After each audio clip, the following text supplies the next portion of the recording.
much live. There we go, live. Yeah. We are alive. Oh, and It it's wouldn't- just you and me in our 200th episode. It's amazing. Just ain't nobody here but us. La la la la la. Da, da, da, da, da, da. Oh my god, I forgot to mute myself on the YouTube page I have open.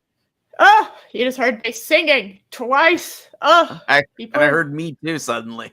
You poor fox. Oh my god. Oh, a testament to our nonsense. Absolutely. This is a testament to our nonsense. Yeah, our whimsical 200th episode.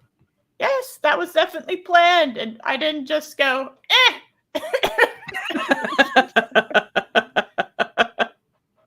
Get at this YouTube stuff, man. I'm pretty good. I got it. I know what I'm doing. So, here's the real question. All right? Yes.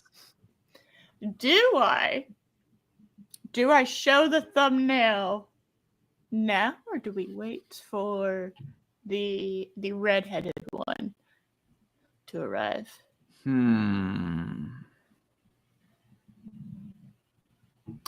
We can save it. Save it? Okay. So in the meantime, we shall have the meme of this thumbnail. There we go. Okay. There it is. Perfect. Okay. Beautiful. Every second. Every fucking second. It's just amazing. I can't wait. I wonder which button he pressed. I wonder. I don't know. Does anyone have any ideas on fucking button this asshole pressed? I don't know. At all. You know, I mean, I've seen this meme for years. What's it from? I don't know. I found the art. The person who I think did the art. I assumed that's who owns the image.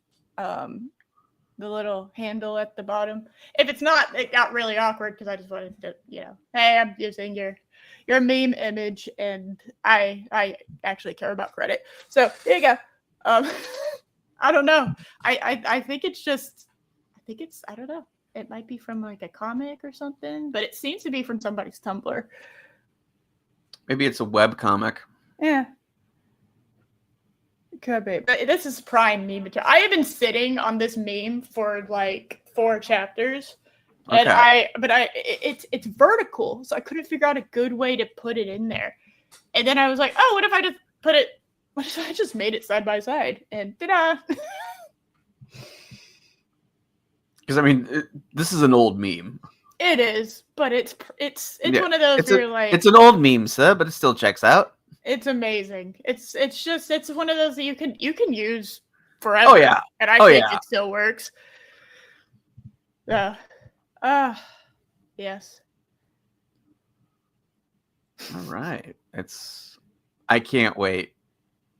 I'm excited because if you haven't seen the movie Casino Royale, well, okay.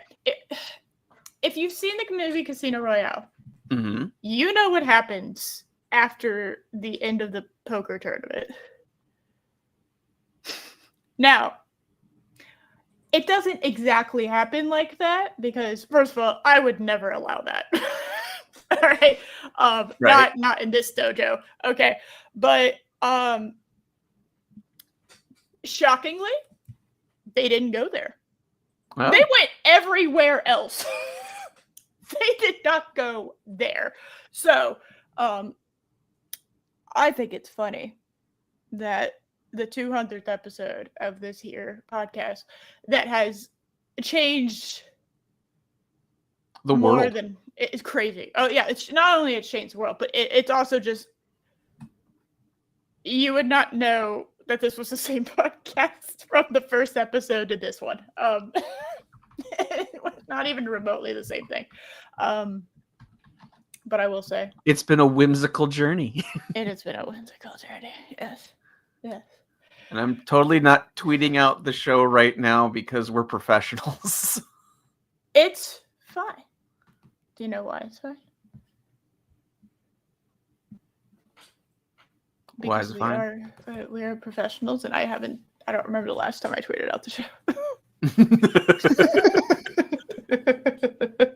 We're professionals. So professional. So professional. We did this shit for free. Oh, Yeah. hey. Oh, my God. Hello. Hey, sis. This makes sense. Have you explained to her? Actually, what does one explain this to somebody outside of this? I don't even know where to begin Yeah, I don't explaining this. I don't know. Like, I'm trying to think of a way to summarize it. And it's like, any attempt at me summarizing it, like, loses so much. You need to experience this flawless, incredible story. Yes. Our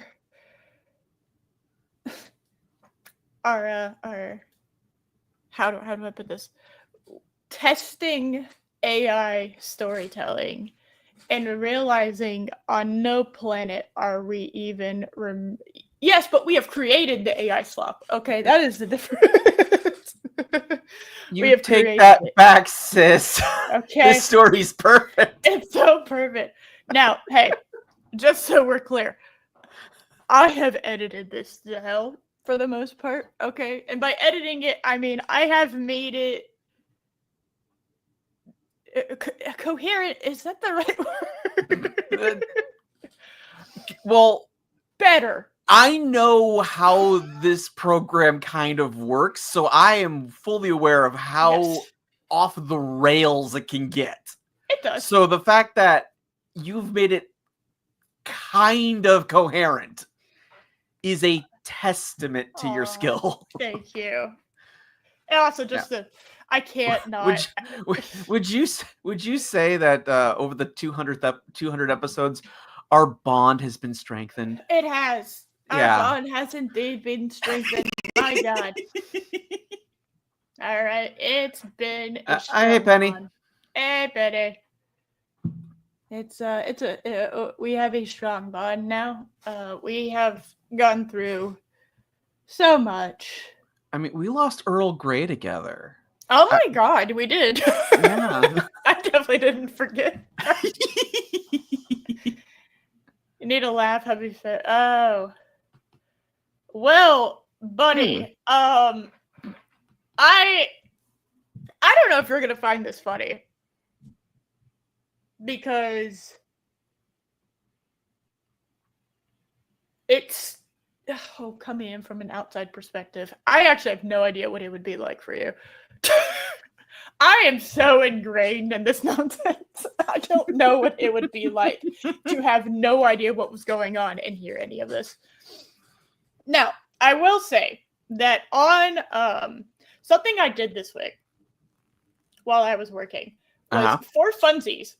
I listened to random free being the key word here, romance stories that were definitely written by AI. And because I wanted to know,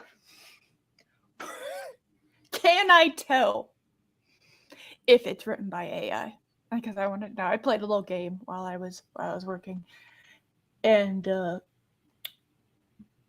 one of them hit multiple grand slams. And it made me laugh. Okay. First of all, it took place in Oakhaven.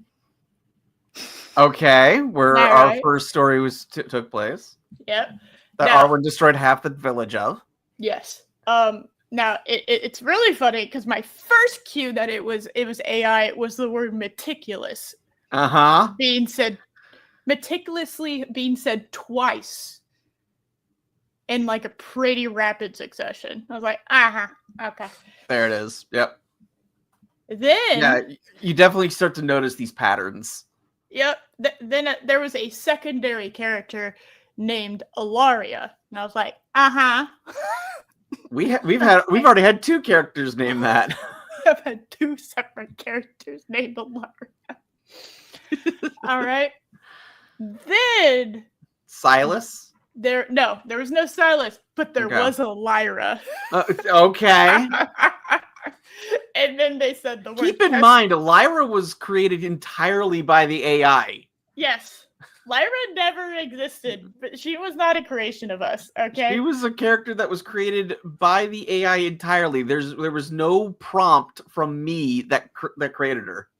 Obviously, the AI wanted Justin to have somebody, okay, to put up with this bullshit. Yeah. Obviously.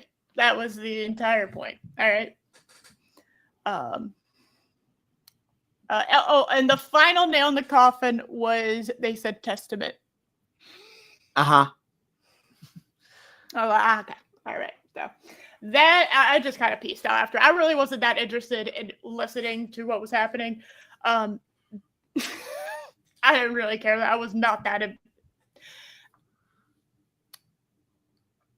A lot of these AI stories, these people then just feed into an AI voice actor, and them reading is like physically painful for me to hear because they don't understand tone. They don't understand breaks in sentences. And so it will be like I've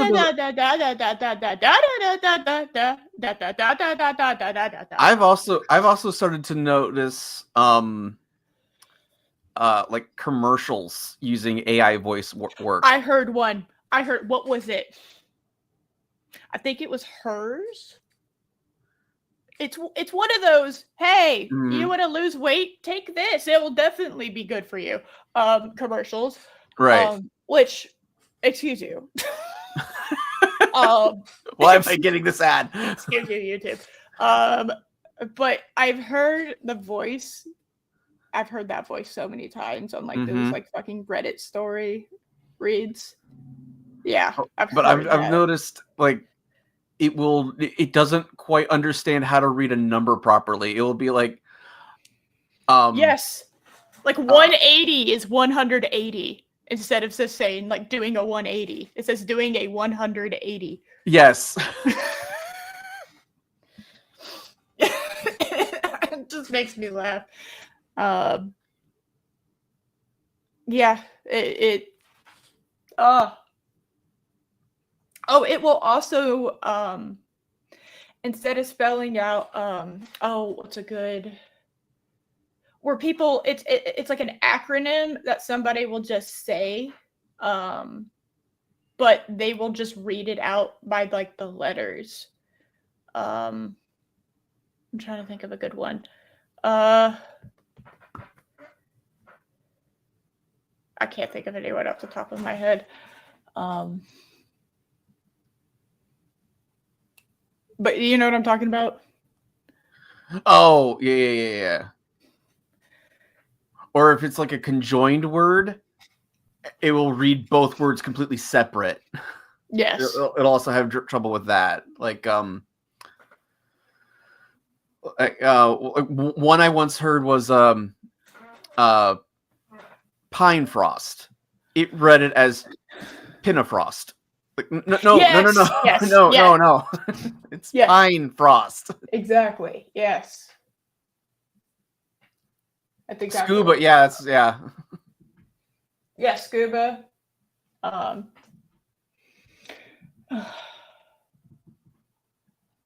Anyway, it's amazing. So yeah, so Lyra was just suddenly kidnapped at the end of last chapter. Yeah, kapoof. And boy, let me tell you, this next chapter definitely didn't start with it forgetting that it told me all of that, and I had it. So you know what I did? Well, remember in chapter 4 of book 2 when Silas died and then he was back in the next chapter? I do. He just I'm glad he survived because now otherwise we wouldn't have been able to use him. Dare I say Silas is our Palpatine? Yes. I can just bring him back whenever. It doesn't matter. Don't worry about it. Yeah, he twice exploded, but he's fine. It's fine. Yeah. I actually like that because next year I was thinking that we do another run with like another series. Okay. Oh, okay, Josh, when I stop having fun with this is when we're gonna stop. Okay. Okay. I am having way too much fun. I'm having way too much fun with all of this. I don't know. I'm thinking that we make them about this. The length I accidentally made this one because it does give us more for the free version to work with. But I don't know. I would like I want to do something else with this next year. It is unbelievably fun doing this. I'm having such a blast. I get to come on here and for like a few hours just laugh my ass off at ridiculous shit with other people. That's just perfect. Love it. Well, that's because we use real actors, not AI voice acting. That's what I'm professionals. Saying. Okay. This story would be unreadable if I had an AI person reading Justin.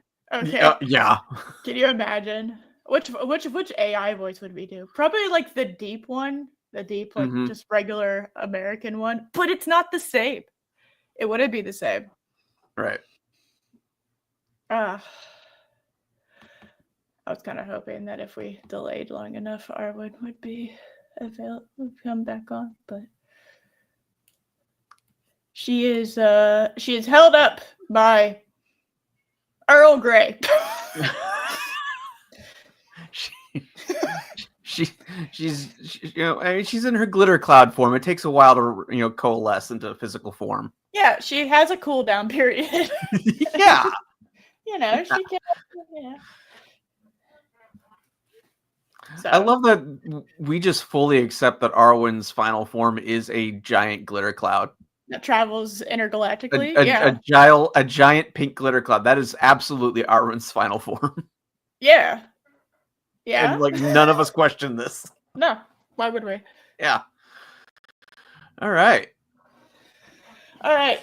Well, I'm going to do the narration. Why am I going to do the narration? Because quite frankly, there is pretty much going to be no dialogue for me unless Arwen. Okay. Okay, like anyway, I'll read the narration. I'll read the narration. Okay. So fingers crossed that Arwen her cooldown will reset soon. And yeah. All right. Hopefully. Oh, all right. Oh, you know what I just realized? What? I didn't like the chapter title that I selected, and I forgot to change it. Awesome. You know what? It's fine. It's fine. It doesn't matter. Chapter 6, A Calculated Sacrifice. I've been trying to use the chapters that they give me in Squibbler. They just also, like, half the chapter titles just spoil whatever section it's covering in that. Because, like I said, there's 4 chapters, but each of the 4 chapters is broken down into 5 subchapters that have that. And then those subchapters, each one of them will say the title of the chapter in the chapter that it's doing. And yeah. The chapter title doesn't make any sense. But you know what? It's fine because the story's perfect. Of course it is. The story is perfect. It's perfect. It was written by AI. How could it not be perfect? It was written by AI and it was edited by me. Very tired.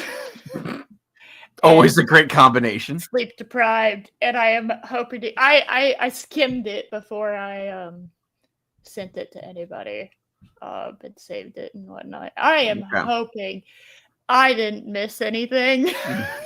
I am really, really hoping. So, all right. Okay.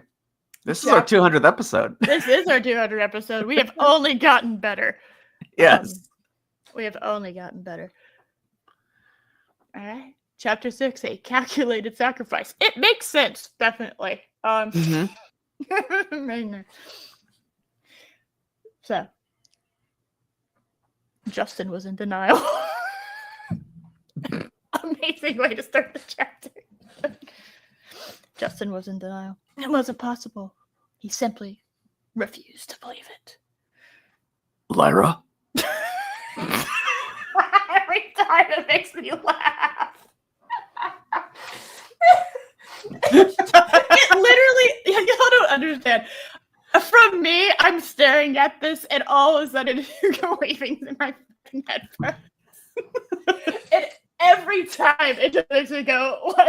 I have heard this voice for so many times. It just makes me laugh. Every time. Oh my god. Okay. He called out again into the calm, his voice tight, straight. Silence followed, because of course it did. Because he wasn't talking. A chilling, absolute silence that reconfirmed his worst fears. Lyra's calm was either offline or ... She was being prevented from using it. Don't you love when the narration has the ellipses? There's a lot of that this chapter for some reason. I don't know. Remember how it's the narrator using dramatic pause. Yes. Yes. Now I added a couple, but like the vast majority, and I obviously added it for dramatic effect because of course I did. But the vast majority, I actually took some away from it. I kept doing it. I was like, okay. Sir, I can tell Justin's writing this. Okay. The thoughts sent a fresh wave of dread through him. The quiet static of the silent comm unit was lost in the lingering din, which is a bizarre way to describe the barroom casino. Yeah. I've never seen the word din used like this, so... Usually if I see the word din, it's din din, and somebody's baby talking to their dog. So, just very strange. Anyway, the quiet static of the silent comm unit was lost in the lingering din, a desperate plea swallowed by the indifferent cheer. His heart hammered against his ribs, a frantic drumbeat against the encroaching dead, the victory, the ill-gotten gains, the exposure of Silas's treachery. It all receded into insignificance. ... Lyra had indeed been taken. Yes! Yes! I thought he already knew that. Okay. I knew! It's almost like this is definitely a repeat. And I tried to work it in because he's a dramatic shit that would do something like this. Yeah. Oh my god. What? This is the first line. It might have said chair. Okay. Okay, so this is like you. Consistently. I like consistency, okay? We established he's on the fucking ground. Okay. Slide on the floor, yep. Okay, hey, much like Cammy being a shapeshifter, all right? I have to work with what I'm given, all right? Right. And if my co-hosts and if my audience want just in case on the fucking ground like a dead fish, all right? I will give that to them. We're giving the people what they want. I will give them a splayed out on the floor, Justin. Amazing. I will say, what a treat it was to go to Spirit Halloween after the show last week and to stumble across the tutus. I looked for a green sparkly one. If there was a green sparkly one, I was gonna buy it. I was gonna buy that sucker if I found a green sparkly one. There was not, unfortunately. That's a crime. But I would have paid for that and just had it in here. Mm-hmm. For fun. So, Oh my god, I could have gotten it. I could have gotten an Agent Smith cutout. Green sparkly tutu on it.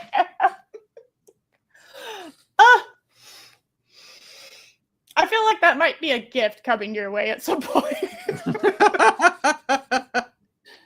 There you go. What are your greatest roles you've ever done? This fucker. Anyway. Justin pushed himself off the ground, the movement jarring against the lingering weakness in his limbs. The faces of the onlookers, previously a blur of admiration for some reason. Now, he won a poker game. I admire him. And we lost, obviously, if he won. So we lost money. Yay! Generally how poker works. Yay! We have less money. Woo! Now seemed distant, irrelevant. His focus narrowed, honing in on the shadowed alcove where he'd last seen Lyra. A prickle of unease, what the fuck is this word? I tried to figure it out. What is it? I looked away for just a second. Nascent. Oh, nascent. Nascent, okay. And I could have just repeated. I could have just removed that. But hey, I do have some integrity, okay? And naysaying alarm that had been submerged beneath the thrill of victory now erupted into a full-blown inferno of panic.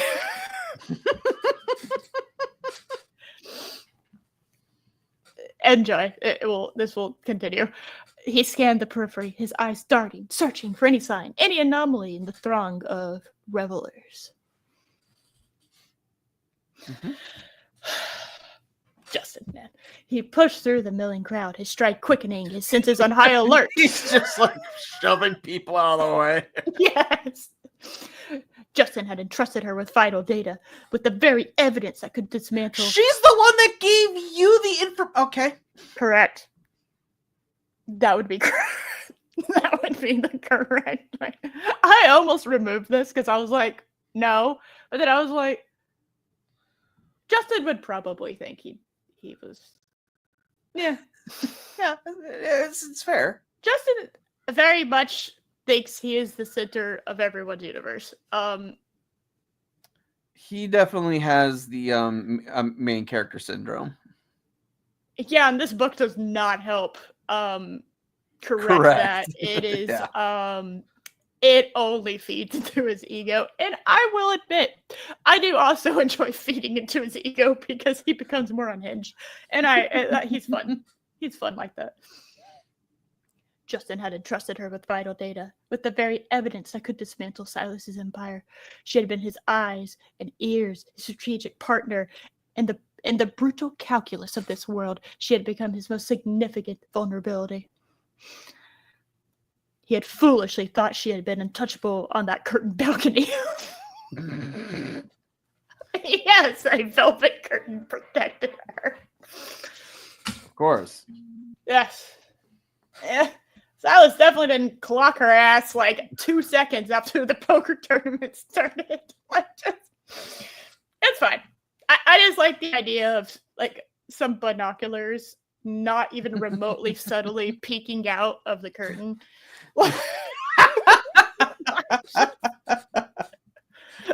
She's unfortunately she's been contaminated with Justin syndrome, and she's just not able to be subtle in any way, shape, or form.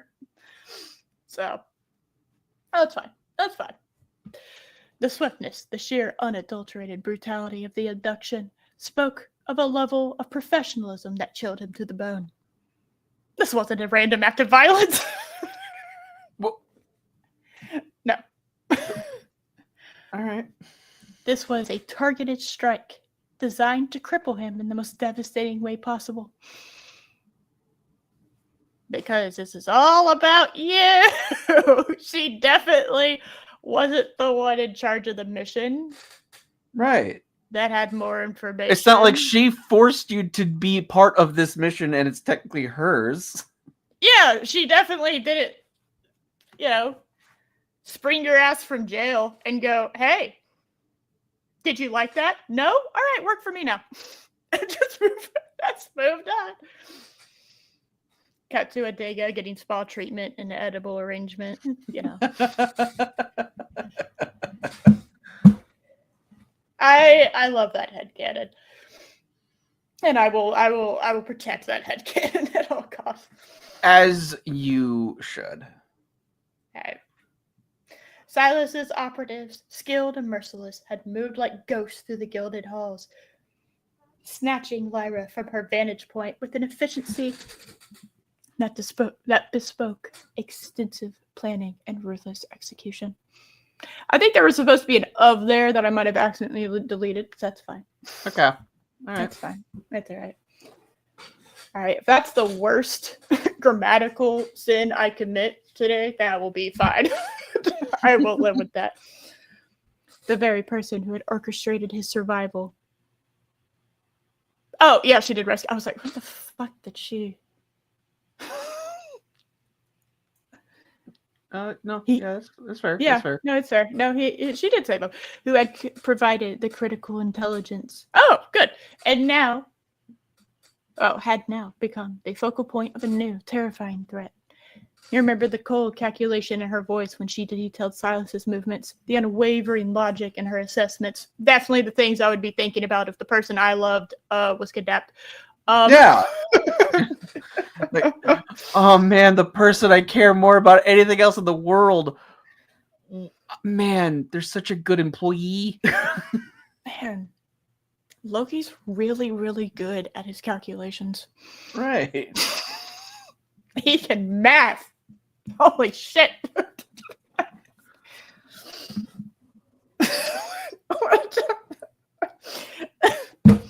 Oh my god. Justin, you just okay. The hint of rekindled warmth caressed in her last words to him. She was a brilliant, resourceful one. But she was also human. Bummer.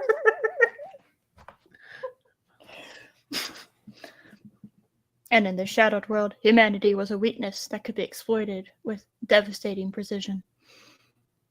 Oh.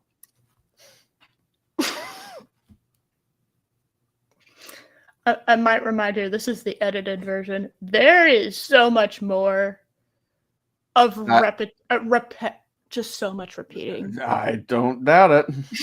So much more. He just will not shut up. Anyway, Justin reached the alcove, his gaze sweeping over the empty space, hands trembling slightly as he examined the scene before him. There we go. You're gonna have fun with a lot of the sound effects. I made sure that you were gonna have fun with the sound effects. So Okay. You're welcome. All right. Or maybe, more accurately, the absence of one. There were no signs of struggle, no overturned furniture, no spilled drinks. Like she was just fucking taking shots. She's watching the poker game, just lining them up on the edge. All right, take a shot. Justin's being dramatic. What? It's like a drinking game with a Deka. Because a Deka's just sitting at the bar the whole time. Oh. Professionalism at its best. That's Justin. That's Justin. It was as if she simply vanished into thin air. But Justin knew better. Damn it. He knew that such perfect disappearances were the hallmark of meticulous planning. Okay, not sloppy planning. Meticulous planning. Correct, meticulous, because, yeah. Of operatives who understood the art of leaving no trace.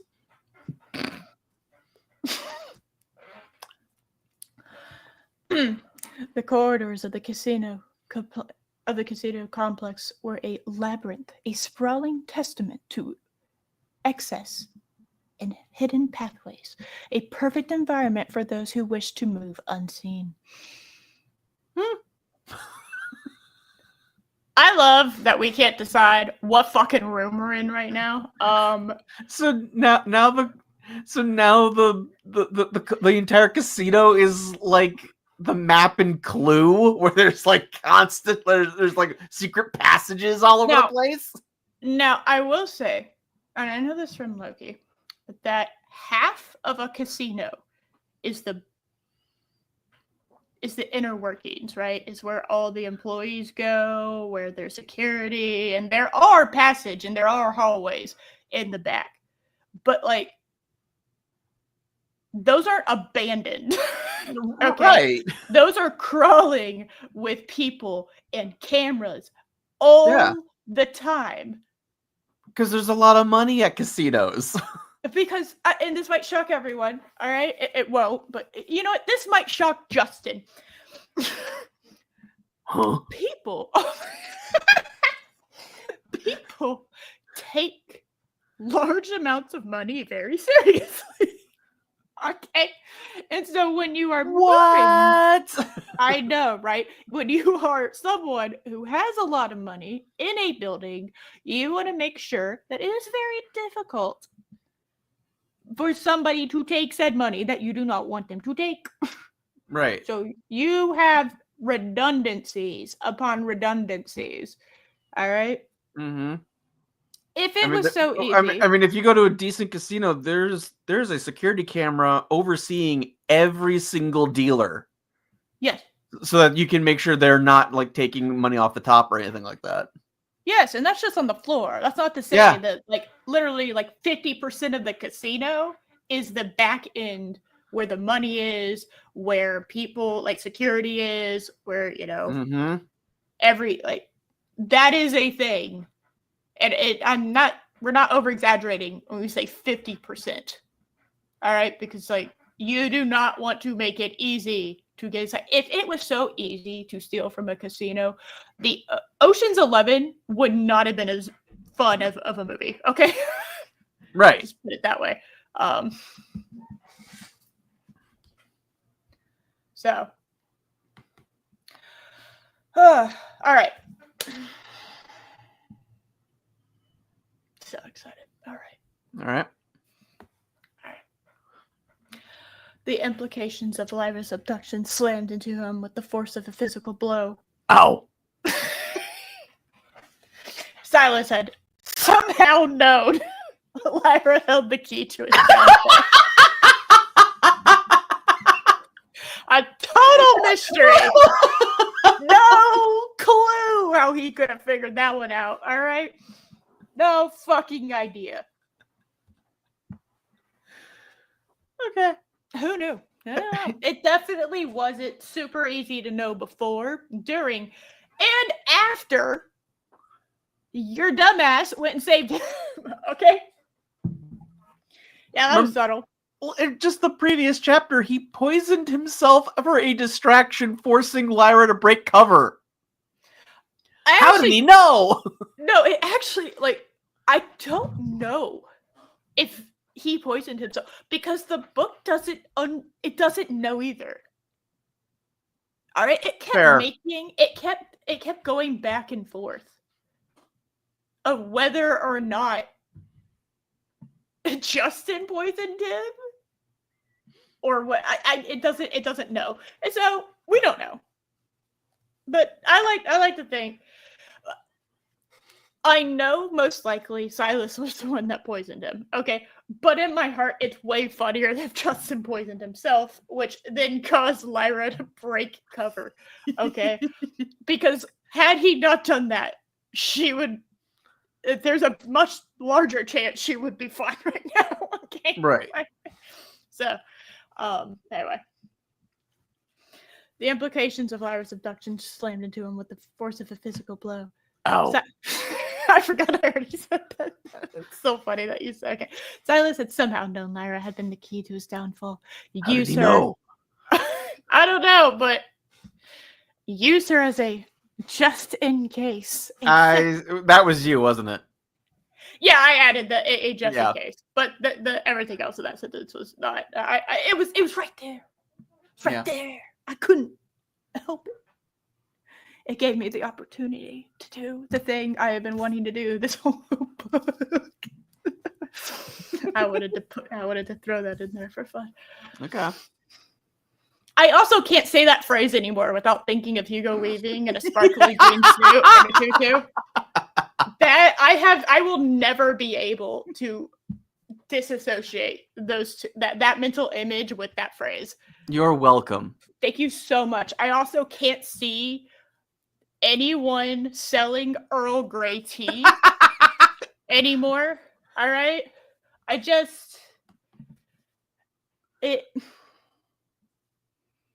You've ruined some things for me, John. You have irrevocably changed the way I look at certain things in this planet because of this book series. You're And welcome. I don't know whether to thank you or not. Yeah. Yeah, going down the aisle to get some coffee that also happens to have tea, and I see Earl Grey, and I'm just like, mother. Do you like pick it up? Yeah. So I drink it. Drink the tea. My God. And Loki just looks at you like, what the hell? Most likely, yes. I've tried talking to him about this series, and a lot of the time the response is, okay. Fair. Because can you imagine talking? Have you tried talking to Becky about this? I tried to. Yeah. What was the response? Was it, like, what? What the fuck? Mm-hmm. Exactly. Pretty much. Yeah. I don't know. It's okay. All right. I don't blame anyone for being confused because half the time we are also confused. That's just the fun of it. So, because the story's perfect. It's our failure to understand it properly. Yeah. So true. All right. Used her as a just in case, a secondary attack should he fail. The financier would have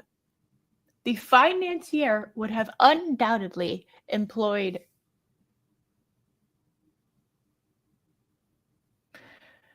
You're right. No, I think some of the sentences went to present for some reason, and I tried to correct it, but I think I missed some. Okay. Because it says would have, and then it says employee. Yes, because it did like to change. That was the fun thing this chapter. Okay, it wasn't that it repeated like it has before. It changed tone. It like to change tint. And so I had to go in. Awesome. Try to figure that out. I think I gave up at some point, but in the earlier part, at least, I tried to keep it past tense. Because having shit in present tense I don't like present tense stories. I like past tense stories. I don't know why. I don't have a good reason for that. But yeah, okay, employed. It's fine. All right. The financier would have undoubtedly employed every resource at his disposal to silence her, to extract any information she possessed, and to eliminate her as a threat. And if Silas couldn't have her silenced, he would use her as leverage, as a brutal, undeniable weapon against Justin himself. It's all about me. All right. Yes, actually. The Solarian Nightshade had been a direct attack. See? We don't know. All right? Okay, so now Silas is the one responsible for it. I don't know. All right. This was something far more insidious. This, ... This there we go. I'm sorry, I have to be accurate. This was something far more insidious. A cold, calculated move to break him, to shatter his resolve by targeting the one person he cared about most in this world. You could barely tolerate her in the last chapter. Okay. Himself! I have to hold back from trolling sometimes when I'm editing this. I very much wanted to put himself as its own paragraph and then done like a strike through. I have to. We are serious here in this story, okay? Sometimes Right. I can't help it. The just So in case serious. thing presented itself perfectly, and I had to do that. But no, I can't. Yeah. Justin's mind raced, replaying every moment, every subtle nuance of Lyra's actions. Like cradling his head as she administered the antidote while he's splayed out on the floor. I like that you added that she cradled his head. She did not. She like fucking coughed and then threw herself at him by mistake. Like, just like oh, that's right. That's right. That's right. Oh, it would have been funnier if it was a sneeze. Achoo! Boom!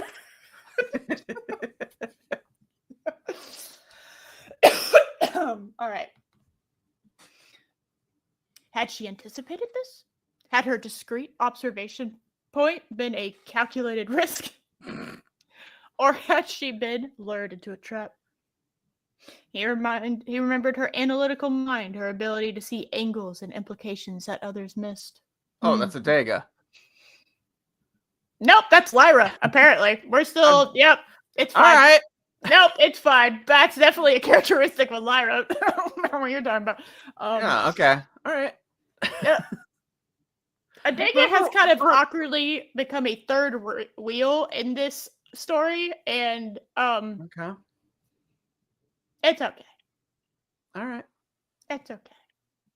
I made sure Adega was okay this chapter. Okay.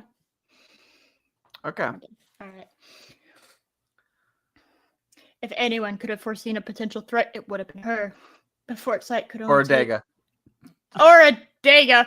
You know, the one with the cybernetic eyes that was able to like tap into like the internet itself last chapter. Yes. No. All right. It's all Lyra, but Foresight could only take one so far when faced with overwhelming force and a complete lack of scruples. Scruples? I don't know. That was AI in there. I had no idea what the fuck a scruple is. It sounded like a weird. Essentially balls. Oh. Yeah. Oh, that's fun. I might use that. Scruples is a fun word. Yeah, scruples. Yeah, it's like, you know, balls. You know, they had balls. They were bold, basically. Okay. All right. Yeah. It just the audacity. Like it sounded like a weird currency.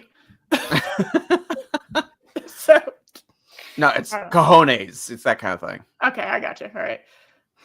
John Edgar. Hello. How goes it? Hello. Hello. This is our 200th episode. I'm sure this will make total sense. It makes sense. All right. Yeah. He then felt a surge of raw anger. Oh my god. Hot and primal, rising like a storm within his soul. Pure self-hatred coiled around his heart. Oh my god. Let me read that because I was laughing. Now everyone can read along. Right, yeah, sorry. All right, we're professionals. Pure self-hatred coiled around his heart. How could this happen to me? It was his fault. He should have anticipated the poisoning. He should have been more thorough in his research. How had he not known Silas had a brother? That definitely didn't just get invented out of thin air. One that specialized in bioweaponry. A snarl curled on his lips as his overwhelming rage boiled over. A red haze fogged over his vision. Without much hesitation. Oh my god, capillaries have burst in his eyes. He slammed his fist into the wall. Ow! The resulting white-hot pain in his knuckles knocked him back to the present.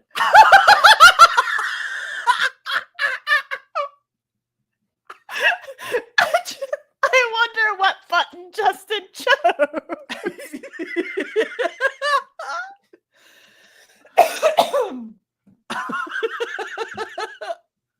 now. Oh, I got to this point and I was like, oh, buddy. A Oh. red haze fogged over his vision. You know, I play plenty of video games. You need to take a health potion. Yeah, he does. It's only gonna get worse. Oh, goody. Justin closed his eyes, resting his forehead on the cool concrete of the now damaged cream-colored wall, which confirms he just punched concrete. Like a normal person. And of course, I'm envisioning it doesn't say it, but I'm picturing he slams his head against the wall too to rest it. Yes, I also like bam! the idea. Smack. Resting his forehead on the cool concrete of the now damaged cream-colored wall, he slowly exhaled, carefully reining in his wrath. Anger was a dangerous emotion, one that Silas thrived on, but it was also a powerful motivator. He would not, could not stand by and watch Lyra suffer. He had brought her. He's not watching her. Correct. He had brought her into this. It definitely wasn't the other way What? around. What? No! No! No, that's how it happened. She brought him into this. No, and the responsibility for her safety rested squarely on his shoulders. What? It's fine. Okay. Justin's gaslighting me. Don't know what the fuck he's talking about. She was the team lead, you asshole. That's why she was upstairs. She bribed you into working this mission. Yes. Hey, Justin, do you want to stay in jail? No. Good. You're working for me. All right. Moving on. It's basically what happened. Yeah. No, that's not what happened. Clearly, I hired Lyra. Lyra works for me now. It's fine. All right. Okay. All right. He turned away from the alcove, his gaze fixed on the main thoroughfare of the ballroom. Again, we can't figure out. What happened to the casino? We can't figure out, is this a casino? Is this a barroom? I have no fucking... Is there a lounge and a bar that's right... I don't know. No one knows. In the lounge. So, there's a balcony for some fucking reason. I feel like in a casino, you wouldn't want a balcony. Yeah. That people could access easily. Anybody remember Goldfinger? Mm-hmm. Yeah. There you go. There's a reason I wouldn't do that. It's fine. He needed information and he needed it fast. The operatives who had taken her would have left some trace, however faint, even though we just got through you saying that they left nothing. And in fact, you probably destroyed evidence by punching the wall. And now your hand hurts. And now your hand hurts. Although we definitely will just forget about that. An idea suddenly occurred to him, one that brought forth hope and small embers of irritation. He activated his calm, his voice low and urgent. Adega, are you there? Where else would I be? Again, it sounds just like Adega. It does. It definitely does. It's definitely not just a voice I can whip out no matter what. The doctor's voice was coated in a refreshingly familiar, dry tone. He spotted her familiar face amongst the thinning crowd, subtly glancing off in his direction. So you don't need to use the comm. I like the idea that they're using the comm, but I also like the idea that he's yelling down from the balcony, a la Romeo and Juliet. Because I mean, it would also be funny if they were like 3 feet away from each other and they're using the intercom. That would also be funny. Oh damn, that would have been funnier. Like, you know, just like, Although, have you seen them? And like, I'm right here. All right, we'll use the comms. Sure, we can use the magical comms that we can figure out whether they read your brain, whether you had to talk into them, whether they were implanted in your brain. Whether they were implanted on your ear, whether you were just wearing them in your ear. I don't know. Mm-hmm. We have no idea. It's fine. I'm not picturing the I like the idea of it being something that is in their ear, but it's like the Ahura earpiece, or that this giant metal thing sticking out. Yeah. I also like that. Yeah. That's amazing.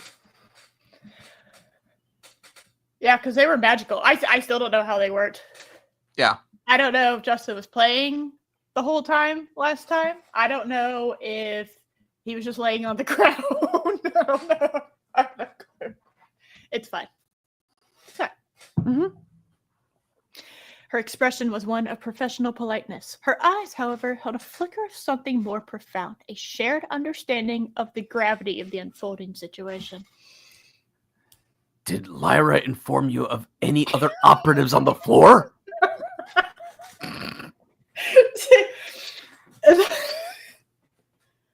That sentence has a whole different context. It does take a different context because of our jokes. Us to just play it out on the floor. It's like every operative is just laying on the ground. Oh my god. Yeah. Yes, of course. And I don't know what voice that was. I tried to do a fucking British Southern accent. That was a failure. Ah. I don't know what the fuck that was. All right. Yeah, from Dallas, England. My brain tried. It was like, be a professional. And then it just... Oh.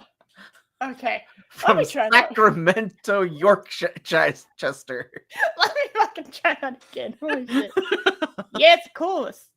Another one. Or one other one. Other. I can't read shit. Wow, okay. I'm such a professional assistant. We're professionals. I can say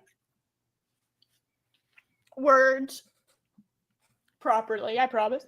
Mm-hmm. Yes, of course. Another, one other. I don't know why I keep saying another one. I don't know why my brain wants to say another one. It's fine. All right, I pause. Do you mean she didn't? Did she didn't tell you shit? Justin, do you know anything? Do you have any idea what's going on, Justin? Do you know? I don't know if you know what's going on, Justin. His jaw clenched. Tell me.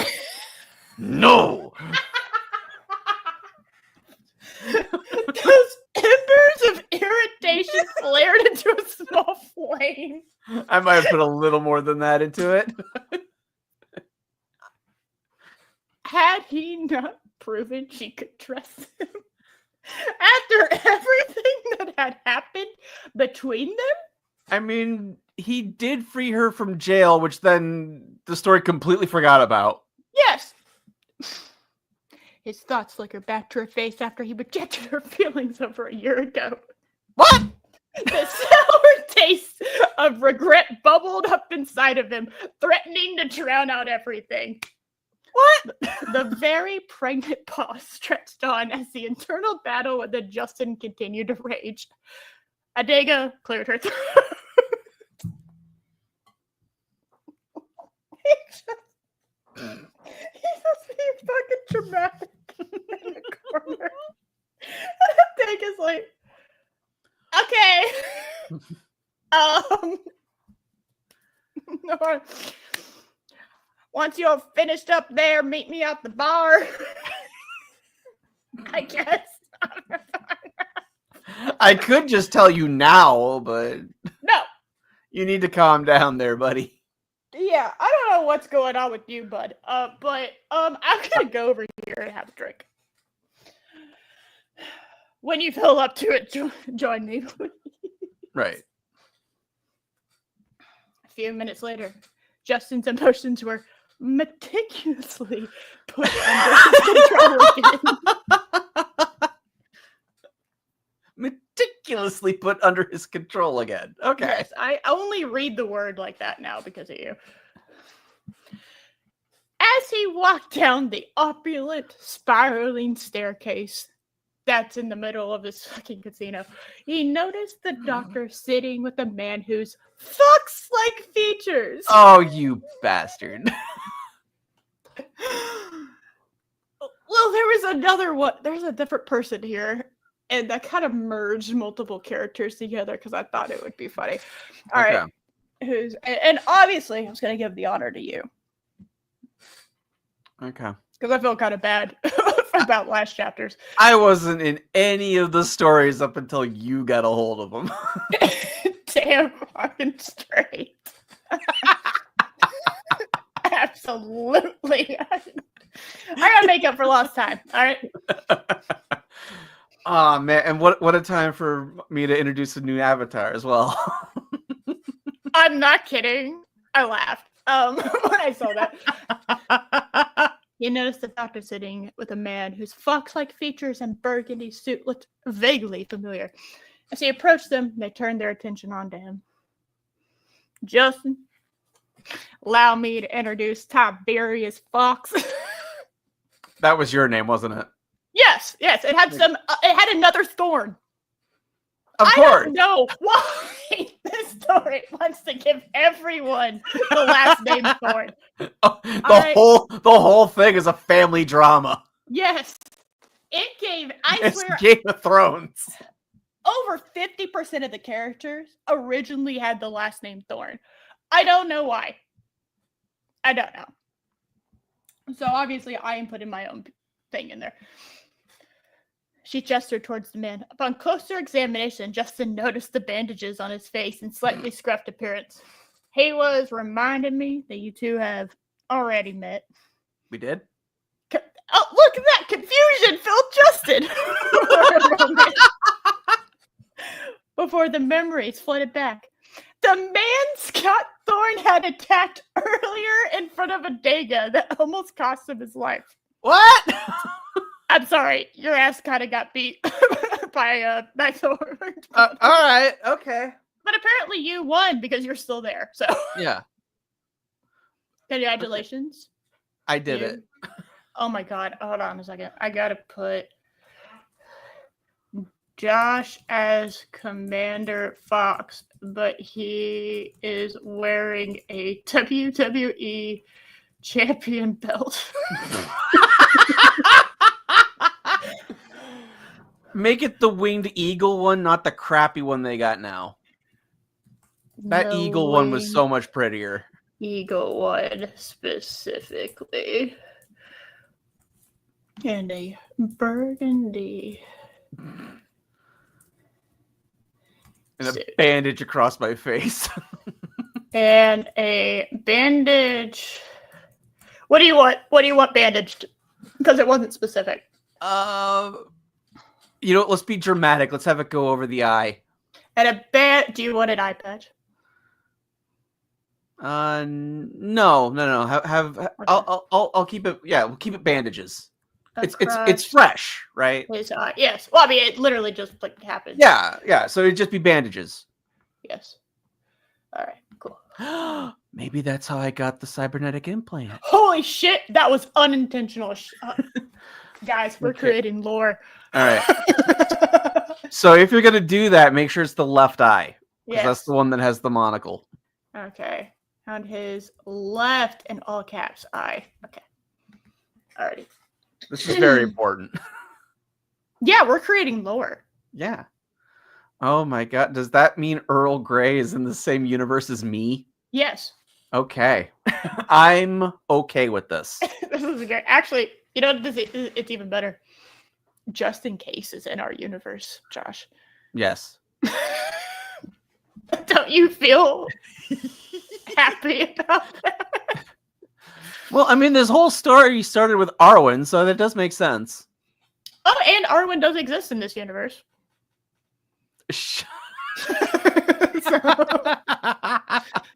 I I guess we probably should have started with that.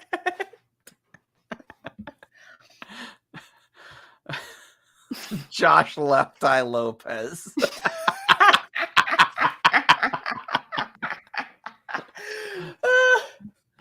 Oh shit. And I did give you the first name Tiberius because last stream you mentioned that if the person you wish you were like was Kirk. So I gave you that. You're welcome. Well, I mean, I figured you went with Tiberius because of Kirk. No, it was the other Tiberius. Okay. I named you after Kirk's grandfather, okay? Obviously. Very important character. Right. All right. I take it you're no longer an auditor? The man asked, a sly smile tugging on his lips before Justin could respond. Look at you, you're silencing his dumb ass. He continued. And please call me Tiberius. Oh my god, he became very gay. Oh dear. There's no need to inform everyone of my actual status. Hold on. No, you're doing Earl Grey, and I appreciate the fact that you're doing Earl Grey. I applaud. Applause. Yeah. Can I actually... Hold on a second.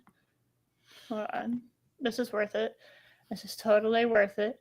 This is worth it. Yay! Did you hear that? No. Damn.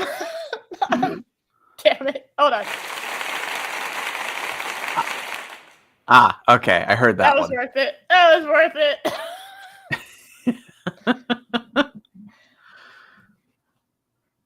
All right. Anyway, I'm back in the story.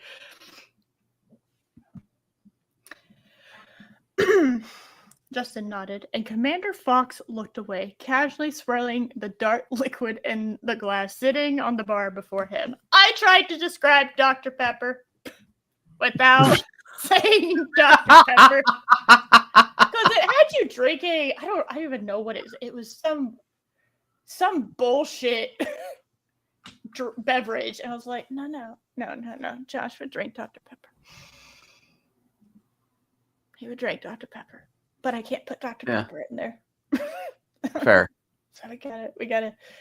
No, that was very clunky. It's fine. It doesn't matter. It's fine. Just know you were enjoying a cold, presumably cold, definitely not hot, Dr. Pepper at a bar. Right. Inside a ballroom, inside a casino, on an island in the middle of the ocean. On a distant planet. That is definitely not Earth. Right. It's fine. On a planet that has a Miami. Yep, it just happens to have Miami. It is funny. That's another thing. Miami pops up in AI stories for some reason too. Okay. I don't know why.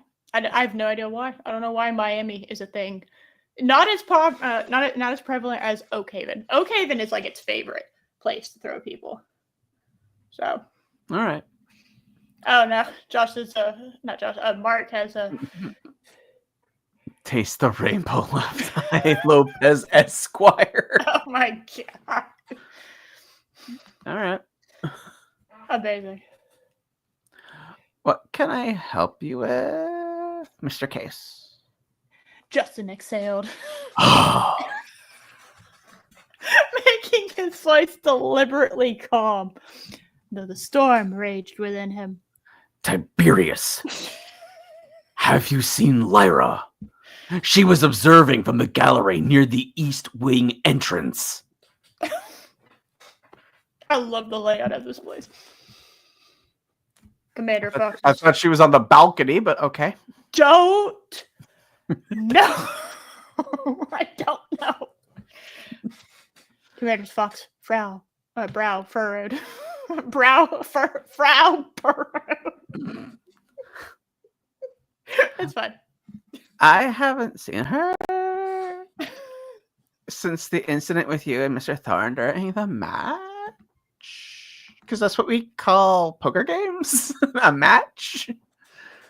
I assume she was still in her observation post. Oh, why do you ask? His gaze sharpened, sensing the urgency in Justin's tone. I'm dealing with a concussion. I definitely have a concussion. She's gone. Justin stated flatly. Abducted. Operatives. Professional. Moved like shadows. It's just caveman talking. Oh my god. The color drained from Commander Fox's face. Which you can't tell because he has fur, but I like the idea of him. Obviously, because he wasn't a fox before this. I just liked the mental image of like the saturation of your fur going down.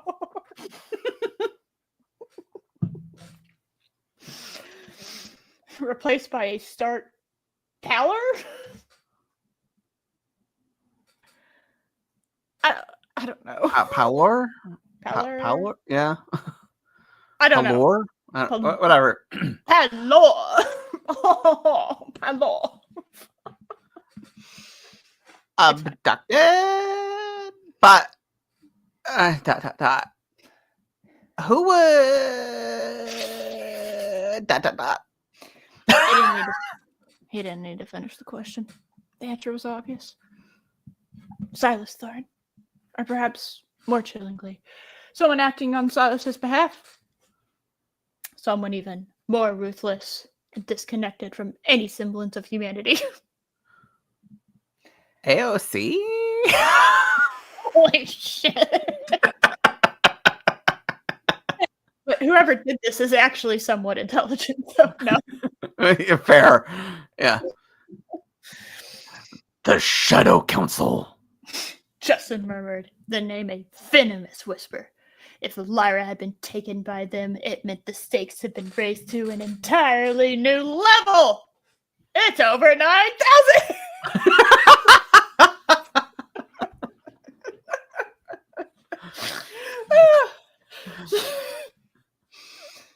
I'm fine.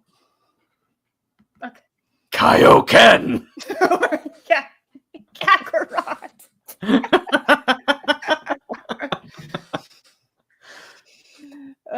Commander Fox's hand reached out. A sudden. Holy shit. I'm just picturing like Justin's hands like resting on the bar and just a paw just like touches like reaches out. I didn't even think about it as a doll.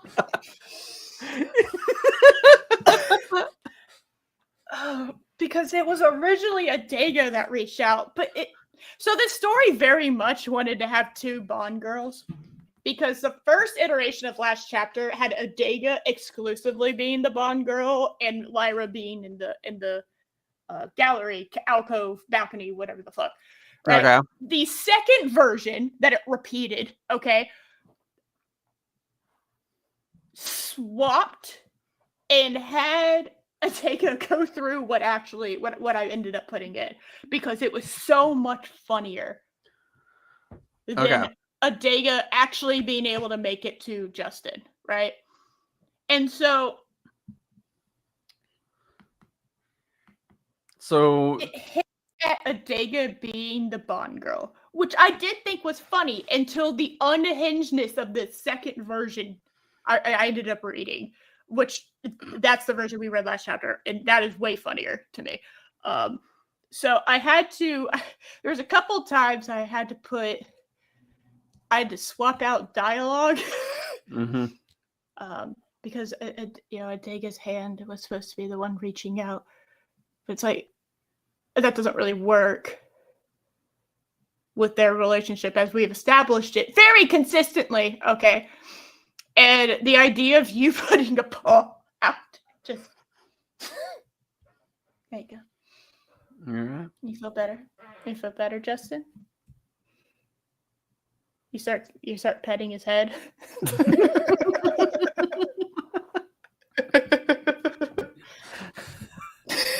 It's fine. Don't worry about it, Justin. It's fine. Don't worry about it, Justin. Pet pet. Anyway, sorry. A little behind the scenes stuff. Yeah. If you watch the whole stream, you get a little behind the scenes that you never asked for. That I'm not entirely sure why I told you. All right, it's fine.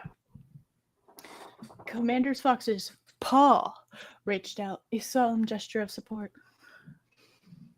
Justin, this is ... like grave.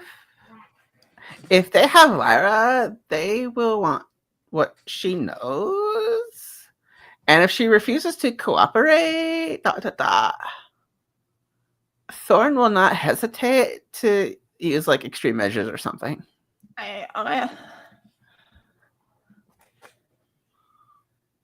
I know. Every time. You know the meme of Chris Evans, like, hand to his chest, like, falling backwards laughing? That is me almost every single time. Oh my god. It's so good every time.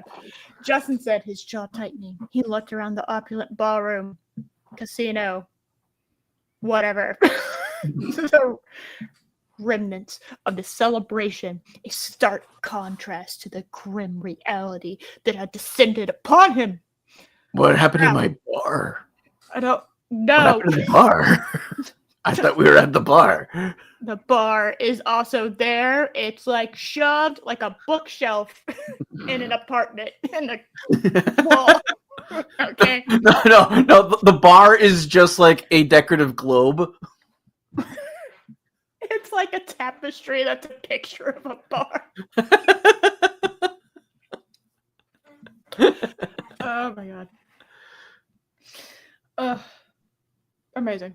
All right, the crowd was dispersing, leaving behind a landscape of discarded glasses and a lingering scent of expensive perfume. Well, those busmaids and bartenders aren't doing their job.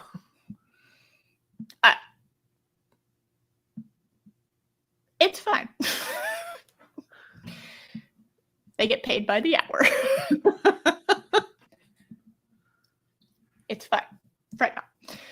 But for Justin, the atmosphere was charged with a new sinister energy. His protective instincts, honed by years of navigating treacherous situations, surged with a fierce intensity.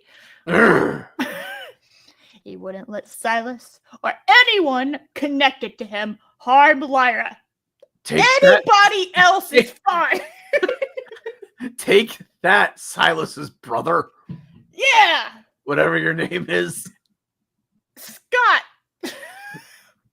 Yes, that's actually it. You're right. Yes, because it was Eris, and I said, fuck you. Except it was with an A, not an E. But I was like, no. I refuse. Plus, I was trying to shove people in our chat in there, so I gave him Scott. And then, of course, Scott wasn't fucking there for that. Scott, how dare you have a life and not attend every second of my stream? Blah, blah,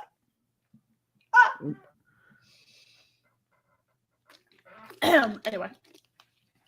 Sometimes I wonder if the AI accidentally scanned me and all of my internal dramatics got, like, pushed onto Justin. And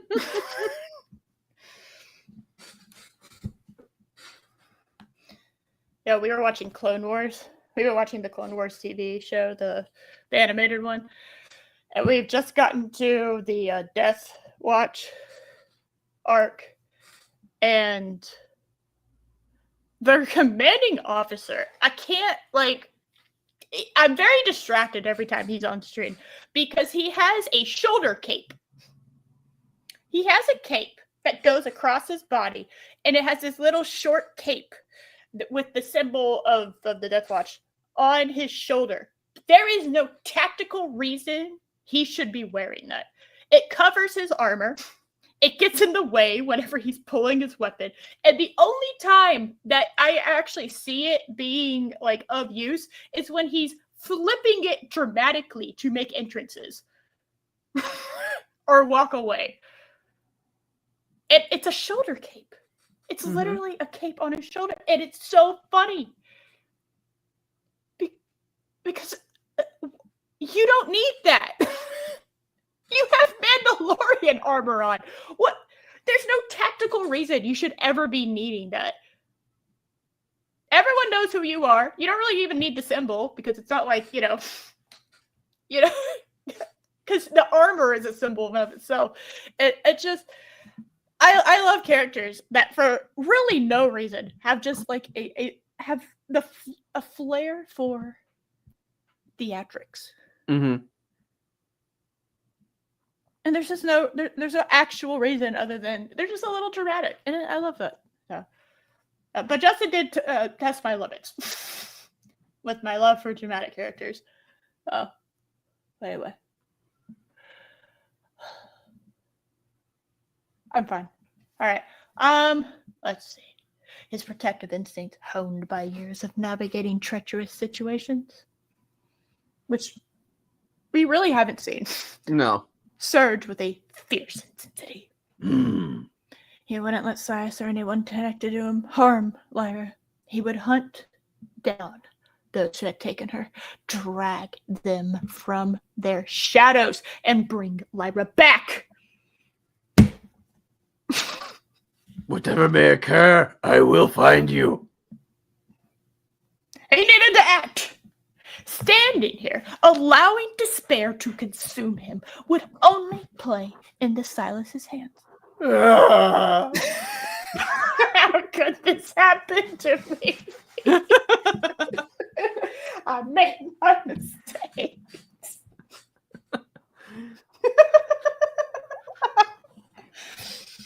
It's fine. That meme is so old, but I still love it. There are certain memes that I will always love. That one, I hurt myself today is always funny. The why are we here? Just to suffer is also always funny. Just to name a few off the top of my head. This is fine. Will always be good. It's fine. This is fine. This is fine. I love the fiery dog one. Always good. In fact, I think he just inspired the next chapter's meme. I should have fucking used this one, but it's okay. This one's just as funny. I'm trying to remember what happens in the next one, because the next one is actually we're looking at the final two chapters.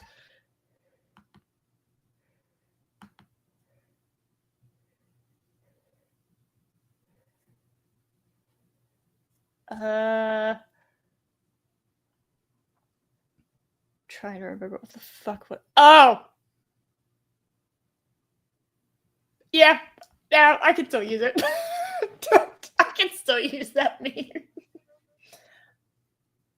I forgot what happened in the final chapter. Oh my god. What a crazy. Still, I think this might be the craziest chapter, but that's fine. All right. He scanned the room again, his gaze falling on a discreet service corridor tucked away behind a velvet curtain that was definitely not a bright red color or anything. It was very subtle. It's fine. It was a long shot, but it was the only lead he had. It's not a lead. It's not a lead, right? Am I? Right. Yeah. So she was on the balcony, and now you're on the first floor, and you're like, look, a curtain. Anyway. He remembered Lyra mentioning the casino's intricate network of service passages. A testament to its operational efficiency and its potential for clandestine movement. Snorty! Snorty, what is up? Did you ever put Snorty into the game? Into the story? I didn't, but... How dare you? If he wants to be a...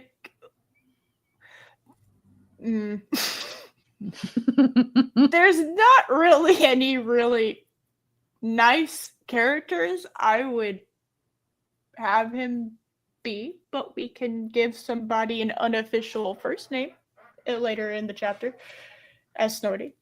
Okay. So we can do that. Anyway. Let's see. Justin turned back to Commander Fox and Adega, his expression grim but resolute.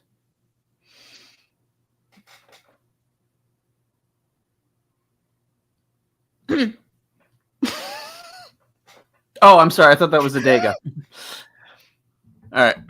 His. How do you not know Adega's pronouns? Right. How dare you? Not you. Be better. Oh my god. Oh my god. In our 200 episodes. I know. I should be better. All right. Oh my god. I need you two to do something for me. The information Lyra transmitted to the Alliance Dash. Ensure it's being monitored. Why wouldn't it? All right. I need to know if there's any pushback, any attempt to discredit it, and ... Keep an eye on Silas. He'll be on the move and most likely licking his wounds. All right. It's just a really funny mental image. I understand. In any other book, I would have heard that sentence and been fine with it. Not even really. But this story doesn't allow me to just hear things normally. So it's just really funny. Imagining Silas like a big cat.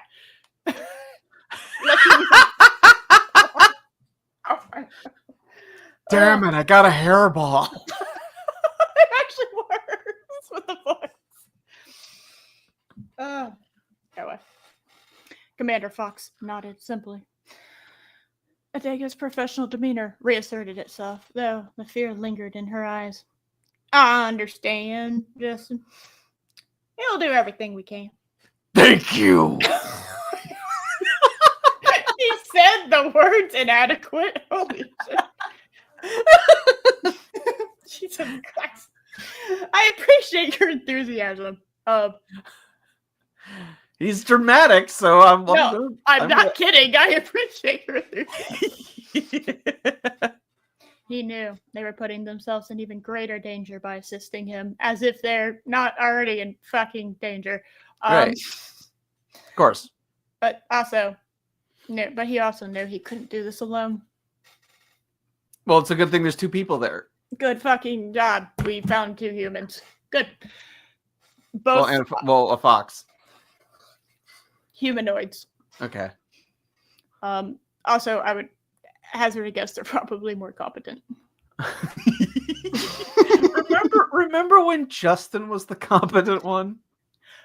It's funny because compared to everybody else in book 2, and for the most part 3, he still is the most competent one. But then, like... Except when he rolled down the window and was shooting it into space. That was perfectly fine. The fucking ship was shielded. It's okay. That's how shields work. Yeah. You can roll down a window. A la Oldsmobile, Just, right. Of course. Like he's doing a drive-by. Anyway. They see me rolling. Oh, God. All right.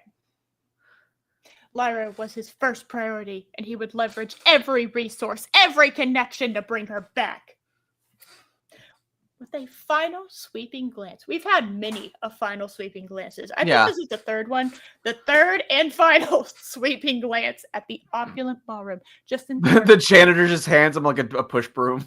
Yes. There's no one in there. It's been hours. Justin turned and moved towards the service corridor. The air within was cooler, tinged with the metallic scent of ventilation systems and the faint aroma of cleaning solvents. Oh my god, I was actually right. Kinda. They're cleaning. Yes. It was a stark contrast to the perfumed air of the casino / ballroom / I have no idea floor. Yeah. Lounge. lounge a world Let's, away. let's throw it all into a hotel as well. Probably. A world away from the blissful ignorance and the revelry.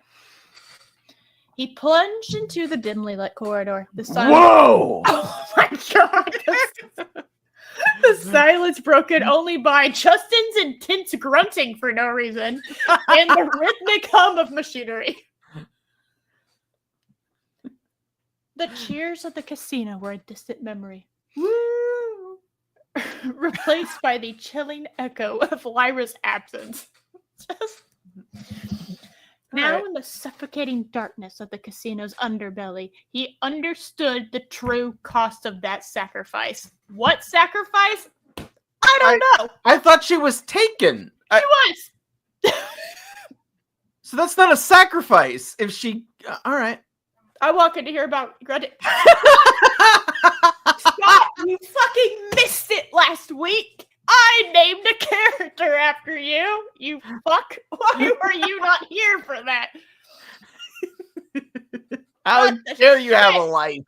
What the hell? I named a whole ass character. Did you know you are related? You are a Whimsical grunting. whimsical grunting. Oh my god.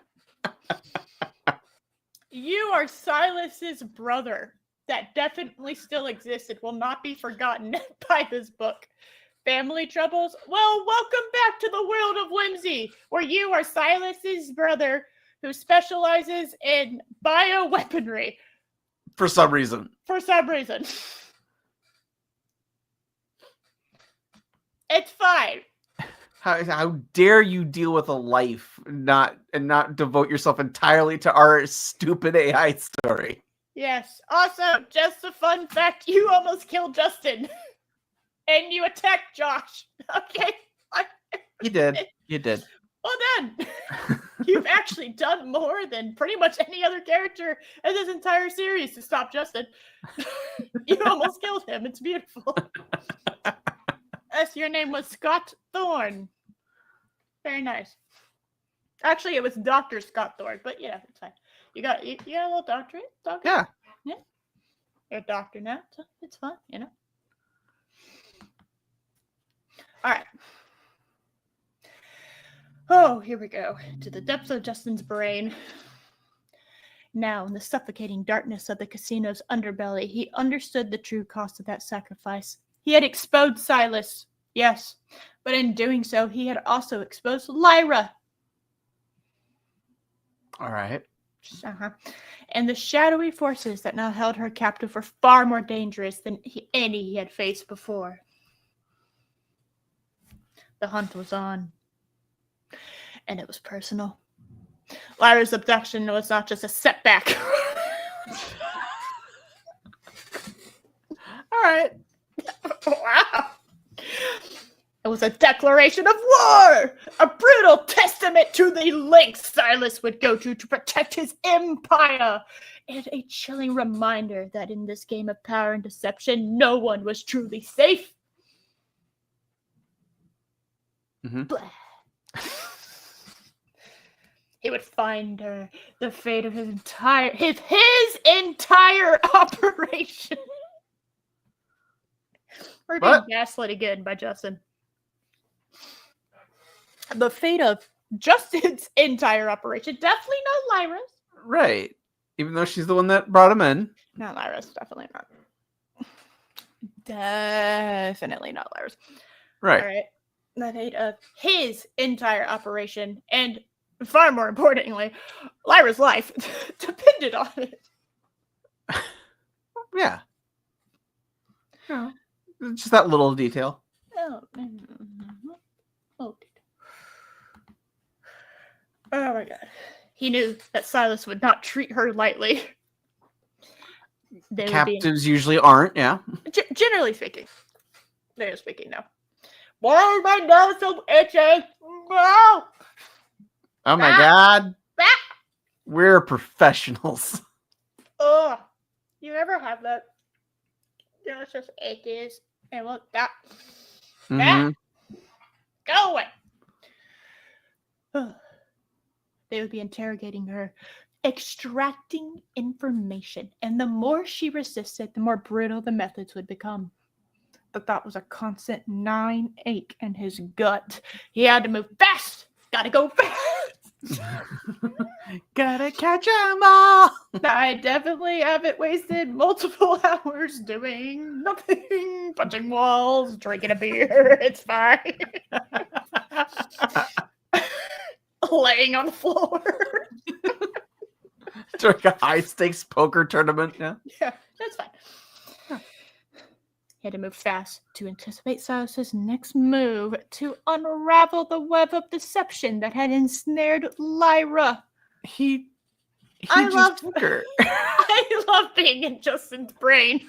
So He just took her. yes, I don't know. I have no idea. What web of deception?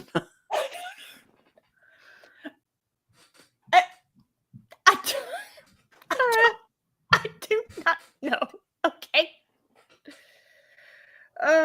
The dimly lit corridor offered a false sense of security. Justin moved with a predatory grace in his green sparkly tutu. I feel pretty. Oh, so pretty. Oh, shit. All right. His senses hyper alert. Every shadow a potential threat. Every distant sound a possible alarm. He navigated the labyrinthian. We have returned! Labyrinthian! Labyrinthian? Yeah. Labyrinthine surface tunnels of the casino complex. The metallic tang of the stale air and the distant thrum of machinery. His only companions. I'm so lonely. I'm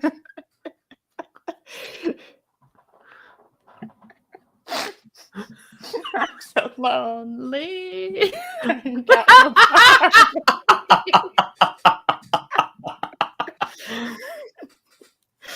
Oh my god. If we actually made the soundtrack we would make to this series would be so funny. His comm unit remained a silent, dead weight against his ear. Did that just confirm? It's just in his ear now. That is okay. Well, you know, Lyra's absence was a gaping wound. Ooh. A void where his anchor should have been.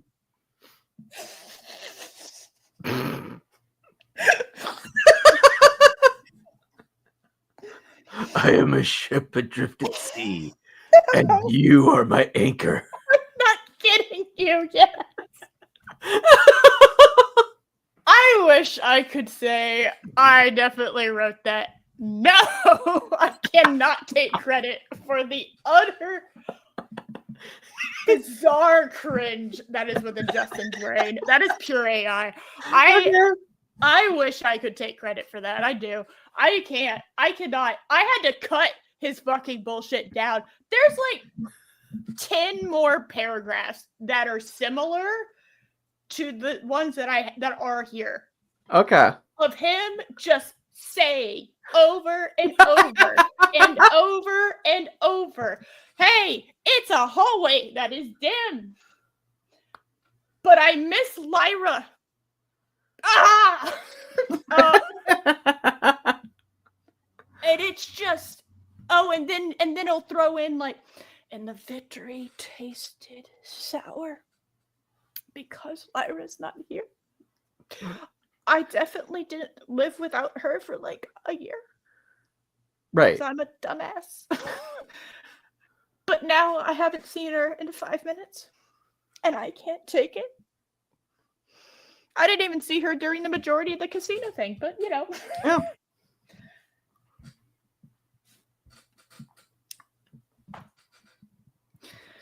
Justin, I think you need therapy. I think you have some issues. Yeah. He had anticipated Silas's retaliation. Or he had anticipated the sheer cold-blooded efficiency with which Lyra would be snatched. Literally seconds after you won the poker tournament, Lyra was gone. So I can understand not being anticipating that fast. Yeah. I mean, clearly, Silas had, like, you know, there was a backup. Yeah. Actually, he probably would have done it regardless, quite frankly. Anyway.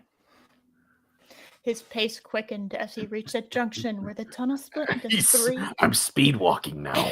Yep, he's now jogging. No, I think speed walking is funnier. You know, with the Yeah, the 'cause tutu slightly bouncing as he Yeah. Yes. His pace quickened as he reached a junction where the tunnel split into three equally uninviting paths. He paused. Follow your nose. He paused, listening intently. A faint metallic scrape echoed from the leftmost tunnel, a sound too deliberate to be accidental. It was the sound of something being dragged, a soft, rhythmic drag against the concrete floor. not the rhythmic clang of a hammer. No, he Okay. activated the tactical display in his sunglasses.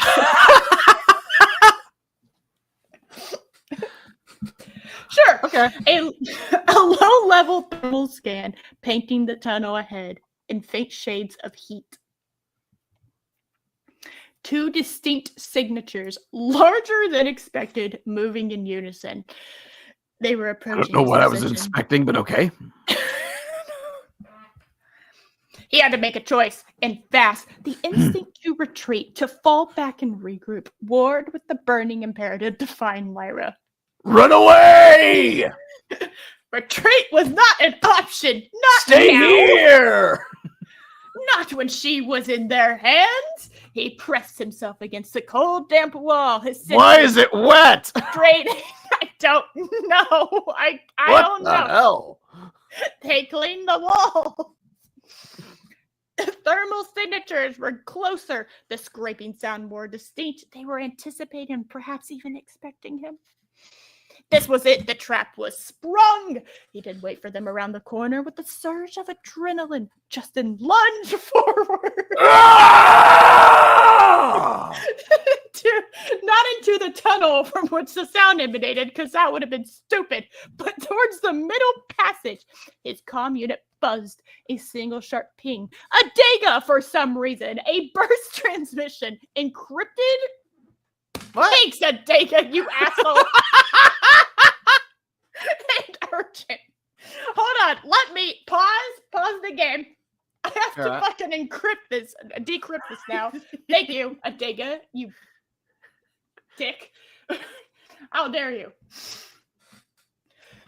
Justin, intel confirmed. Silas's operatives have Lyra. Thank you so much, Adega. We didn't know that. Hey, Adega, did you encrypt this? Why the fuck are you telling me that? Extracted via private And transport. Intel, wouldn't that just be me? No. Extracted via. Hey, Justin, I am confirming you told me Silas took Lyra.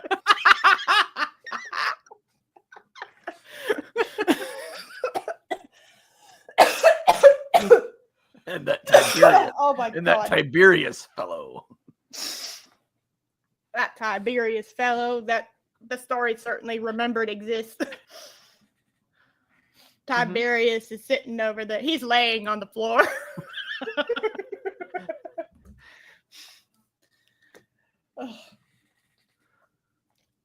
He also got poisoned. It's very slow acting. By Daryl and Mark. True. Whew. Holy shit. Oh my god. Okay, I'm fine. Do I have a fan? I do. I have a fan. Okay.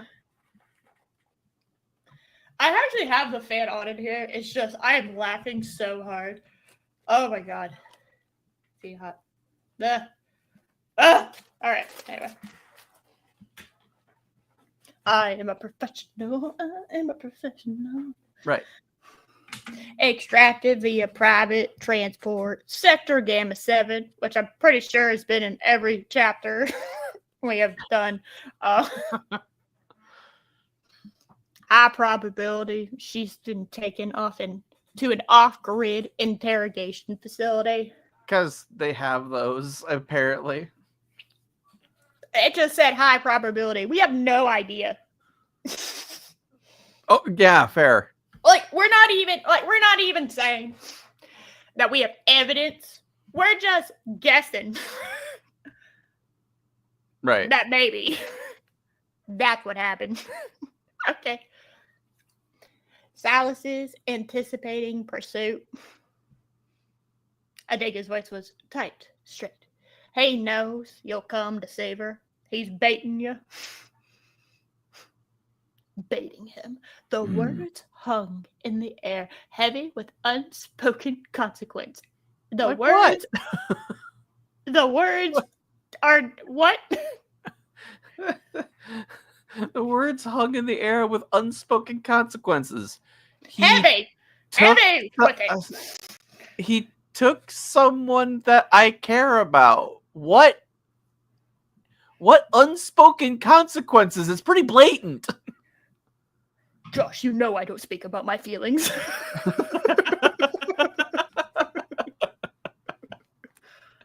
I squish them like a bug. I repress them because it's healthy. Right. It's fine. Ugh. You like my Justin? It's indistinguishable. I thought so. Yeah. I thought that was damn near perfect as far as mimicry goes. Mm-hmm. It definitely wasn't laughably, not even close. It's fine. All right. Let's see. Shit, I scrolled. What did I? No, there we go. Baiting. Yep. Masterfully baiting. I'm fine. That's fine. I am a grown adult. Invisible barriers. I forgot about invisible barriers. Still a great condom name. It is. It is. I'm super disappointed that doesn't exist.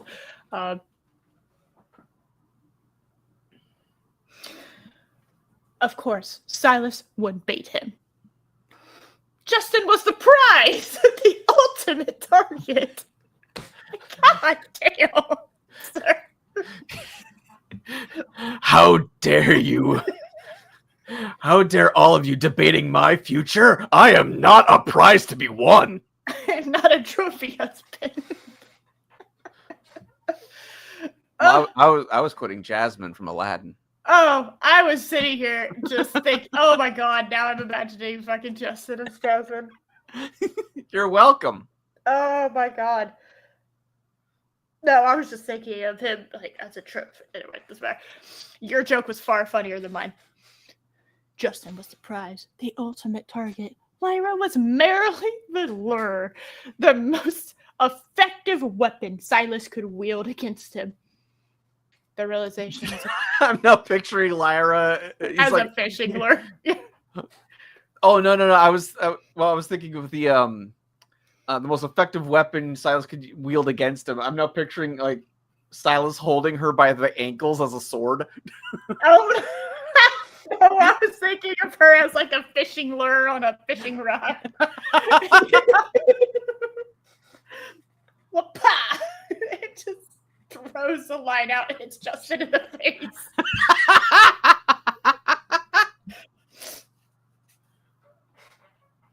No. We have fun here. Yeah. We're not even halfway through. Oh shit, yeah. Yeah. Alright, we're fine. It's fine. The realization was a cold splash of water, momentarily chilling the burning urgency, but it didn't extinguish the fire. It simply refocused it like a blacksmith. Right. Yeah. He couldn't afford to be reckless, but he also couldn't afford to be hesitant. Hesitate? He couldn't afford to hesitate. There we go. That was the correct phrasing of that. I can read. The middle tunnel opened to a larger, echoing echoing space. Sure. All right. It was a cavernous area. Lyra. It was a cavernous area, likely a disuse and maintenance hub. Because what? The story has a lot of not used maintenance hubs for some reason. Yeah, no. This is in the casino, just so we're all clear. Right. Filled with the rusting machinery and tangled conduits. There we go. The air was thick with the scent of ozone. It's something. I'm just going to say acidic. Astrid. No. Okay. Astrid. Like burnt lubricant. Oh no.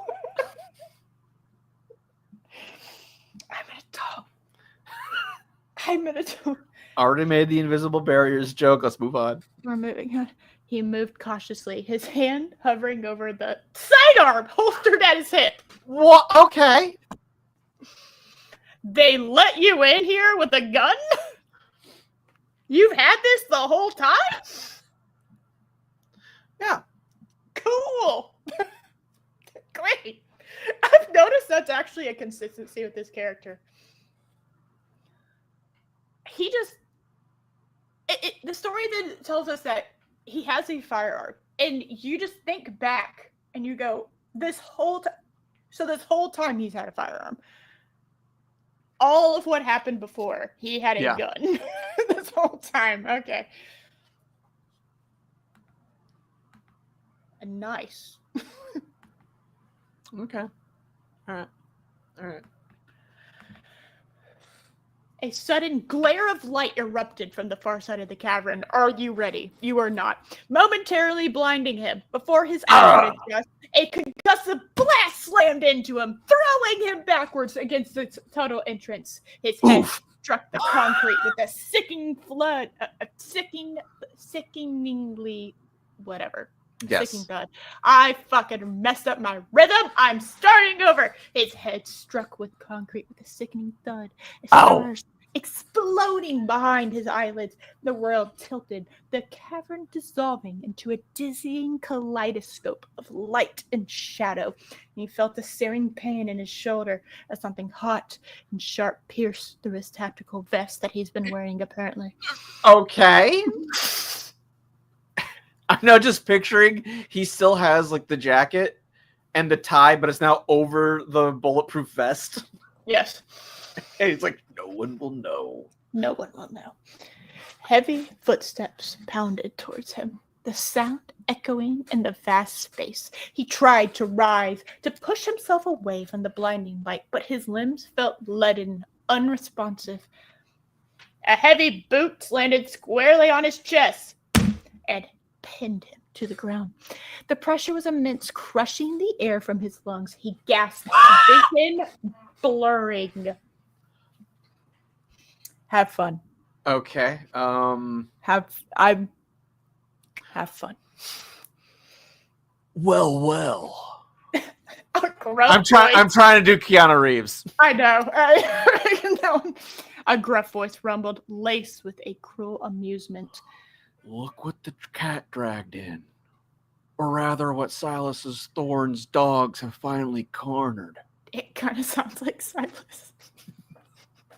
I need to work on Keanu. Keanu. Yeah. Whoa. What? Just say whoa. Justin gritted his teeth, forcing himself to focus. He could feel the rough texture of the concrete beneath his cheek, the growing ache in his skull. He managed to turn his head, catching a glimpse of his captor, Dash, a hulking brute of a man. His face a road map of old scars, his eyes cold and devoid of any human warmth. He wore the insignia of Silas's security force, a stylized viper coiled around a diamond. We're secret. That's why we have emblems. We are so secret. We have t-shirts. Right. Yeah. Where is she? Justin raps the words thick with pain and defiance. The man chuckled, a harsh, grating sound. Whoa. You mean the little operative who thought she was so clever? You don't worry about her, dude. She's ... being dealt with rather thoroughly. He added, seeming to relish the unbridled look of rage on Justin's face. Right now, though, the boss wants you. That is a terrible Keanu Reeves. That was 10 out of 10. I like that. That was wonderful. More figures materialized from the blinding light. Their movements efficient and practiced, and they were heavily armed. Step in time. Oh my God. They were heavily armed, their faces obscured by visored helmets. Justin felt rough hands grabbing him, hauling him unceremoniously to his feet. His injured shoulder screamed in protest. Ow! A sharp, jabbing agony. He stumbled, his legs threatening to give out, but strong arms held him upright, pushing him forward. Carry me. They dragged him through a series of corridors, each one colder and more desolate than the last. Why is it so dark and cold in here? Dramatics. The stark, brutalist architecture was a stark contrast to the opulence of the casino. Which is right upstairs. Which is like 15-minute walk that way. Polished concrete walls, bare metal doors, and harsh utilitarian lighting created an atmosphere of oppressive efficiency. What exactly is utilitarian lighting? I don't know. I'm imagining it's the hostel place. Okay. In the movie where it's like concrete, like doors. Yeah. I don't know. Like a maybe like a fluorescent light that's like not fully charged anymore. Yeah. Sure, something like that. Yeah. Okay, there we go. This was not a prison designed for rehabilitation. It was a facility for ... processing.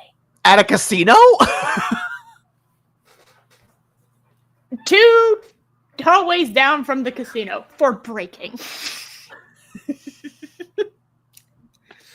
All right.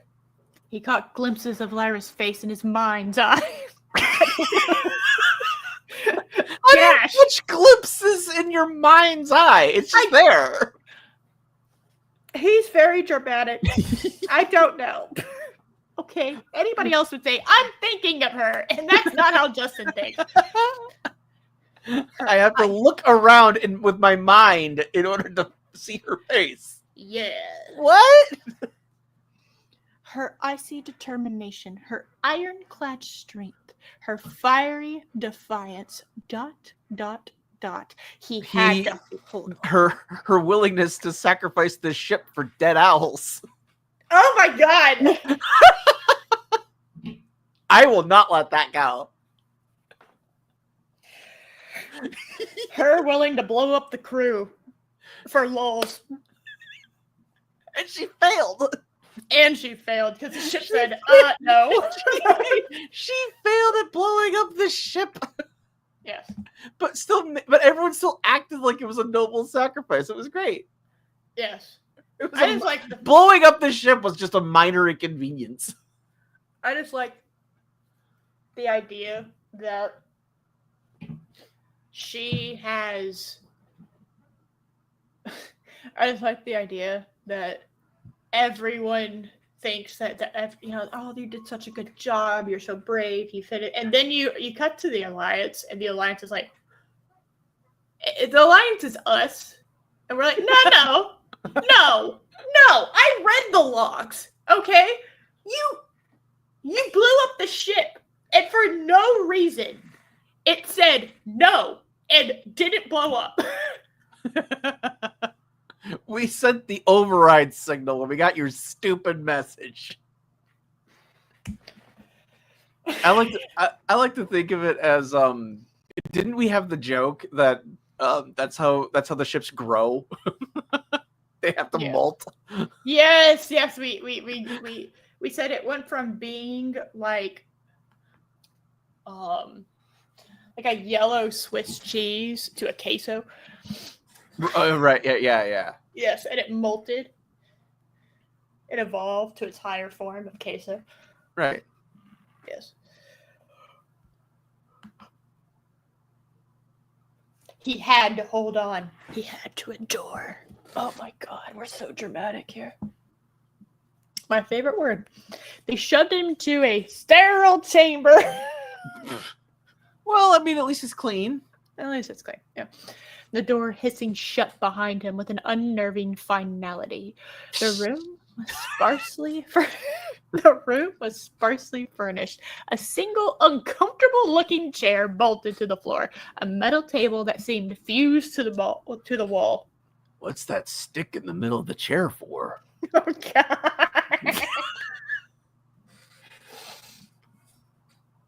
Bad Josh.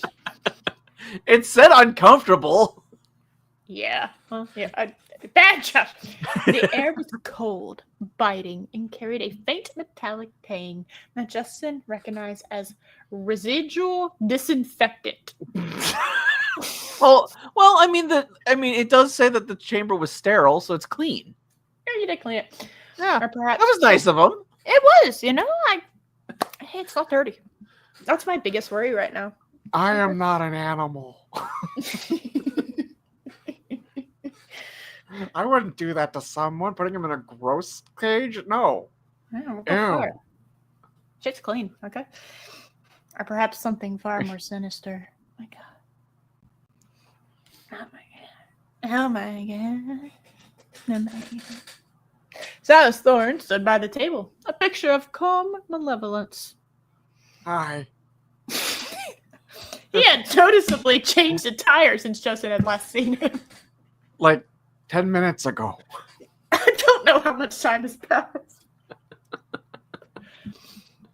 Its vibrant color was a stark contrast to the utilitarian surroundings. I still don't know what utilitarian means in this instance. Yeah. But it's okay. His tailor suit was now a familiar shade of violet, a color impossibly similar to the dress Lyra had worn when saving his life. What? I don't know. I don't know how I missed this. Holy shit. What the hell? What the fuck does that imply? What the fuck? What are we implying in your story? Did he like remove her dress and have it tailored into a suit for him? Yeah, but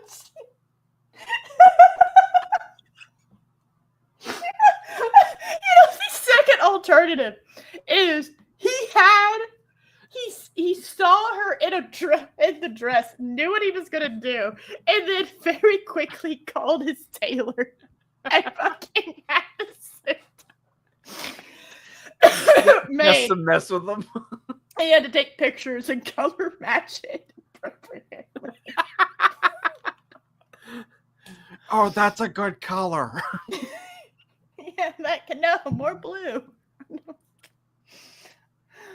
Oh my god. What a fucking bizarre sentence. I have no idea how. I've read this like twice now. I have no idea how I missed that. That's so funny. Because when you're reading these chapters, your brain tunes out. It does. It Yeah. does. I know. I understand. Yes. The pit in Justin's stomach became a sudden chasm, and dread filled every inch of it. Damn, okay. It matches your eyes.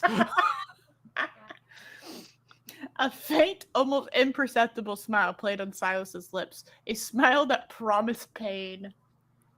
Justin. Silas said, his voice smooth as silk, yet carrying an undertone of chilling authority. It's good to finally have you in a more controlled environment. You're No, I did not write this, just so we're clear. Oh, all right, This was okay. pure AI. I promise you, I was shocked. Oh my god, he finally recognized. Okay. All right. your theatrics at the casino were ... impressive. A true performance. Cut to Justin sprawl on the ground. Everything going to plan. Everything's going to go according to plan. It's fine. Justin spat on the floor near Silas's expensive shoes. Tui, Oh my god. you won't get away with this, Silas. Silas merely raised an eyebrow. Unfazed, he gestured to the chair. Sit down, Justin. Let's not make this more difficult than it needs to be. We have much to discuss, and, of course, a few ... adjustments to make to your understanding of the situation. Justin, Crack because- knuckles. Oh my god. Justin, because he's an asshole, remained standing. His face locked on Silas. Where is Lyra? Why so serious? Anyway. Oh shit! I missed one. Ah! I tried to replace all the thorns with Silas. I It's missed fine. one. It's fine. Whatever. Silas sighed, a theatrical display of wariness. Lyra is a regrettable casualty of your misplaced loyalty. She chose to stand with you. Oh, all right. Okay. She chose to stand with you, and as such, she shares your fate. That's why we just captured her instead of getting you when you were not doing anything either. We could have just taken you, but whatever. Literally could have just taken you. Yeah. Or rather, she will share the consequences of your ... What the fuck is that word? I don't. Recalcitrance. Hold on. Let me Google it really Yeah, quick. Because I've never seen that. I am unfamiliar with this word. An obstinately uncooperative attitude, especially towards authority or discipline. Oh, that's funny. Recalcitrance? Here. Hold on. I got you. Private chat. There you go. Just click that.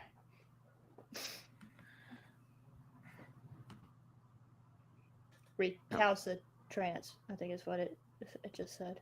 So that's a little speaker thing where you can hear it. Mm-hmm. There you go. Ta-da. Recalcitrant. That's a fun word. I like that. I'm definitely going to forget it the second I get off of this stream, but that's a fun word. He tapped the stylus against the table. Hold on. Oh, God. Oh, no. It's gone terribly wrong. Why did I try to click on this? I'm sorry. I just thought it would send you straight to the fucking where I searched the word up, and then you could just hear it, and everything was fine. And then I forgot that you can't have more than one tab. I'm sorry. And I'm gonna be alone. Recalcitrance. Okay. Yeah. All right. Go for it. All right. Okay. Thank God. Holy shit. All right. All right. I'm good. All right. All right. Now, let's begin, shall we? our favorite spy's investigation into my operations. The data you decimated. The Alliance's true objectives. I want it all, Justin. And I want it now. See, my millennial brain went to fucking High School Musical. I want it all. I went to Queen. That's amazing. Yeah. I want it all, Justin. And I assure you, I have considerable resources to ensure your full and unvarnished cooperation. The first blow came without warning. Ow!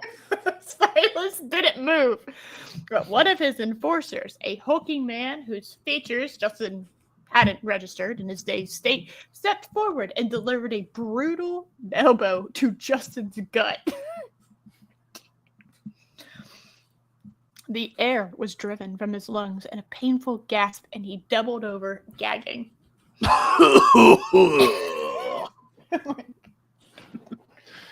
A simple question, Justin. Well, give him a chance to answer it before you hit him. No. It's like in Rings of Power, really. Kneel before me, and they gave the guy like 1 second to decide. It didn't just drop on the ground immediately. A simple question, Justin. Silas continued, his voice impossibly calm. A simple answer. And all of this unpleasantness can be avoided. He looked at Justin with mocking pity. But you, my friend, seem to have a rather fond flair for dramatics. Woo! Just a Ric Flair wound. Oh. Oh my god. They strapped him into the chair, the metal restraints cold and unforgiving against his skin. Watch the suit. Watch the tutu.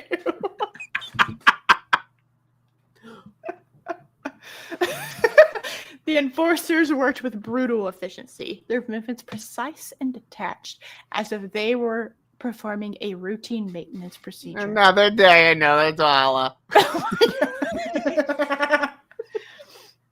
It's a living. Oh my god.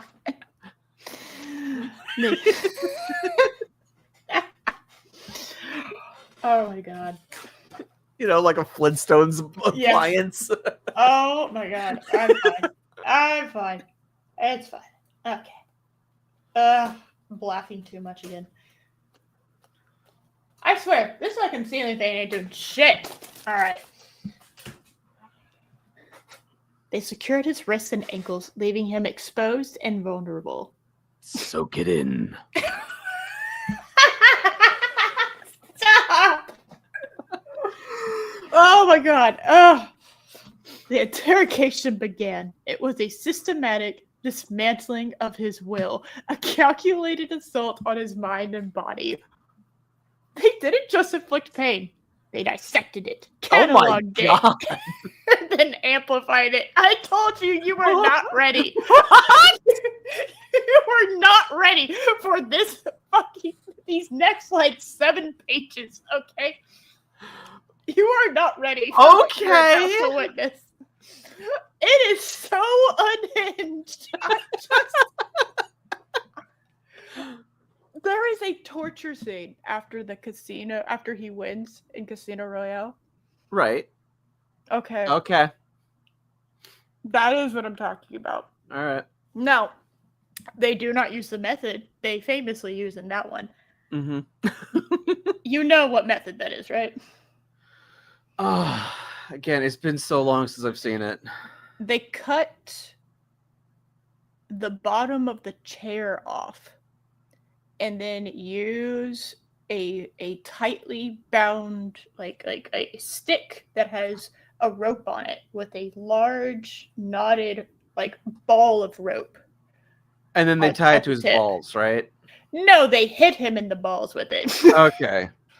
Right. Okay. That does not happen. But everything else on the fucking planet happens here. Silas watched with a detached curiosity, occasionally offering a suggestion, refinement to their methods, like a conductor guiding an orchestra of suffering.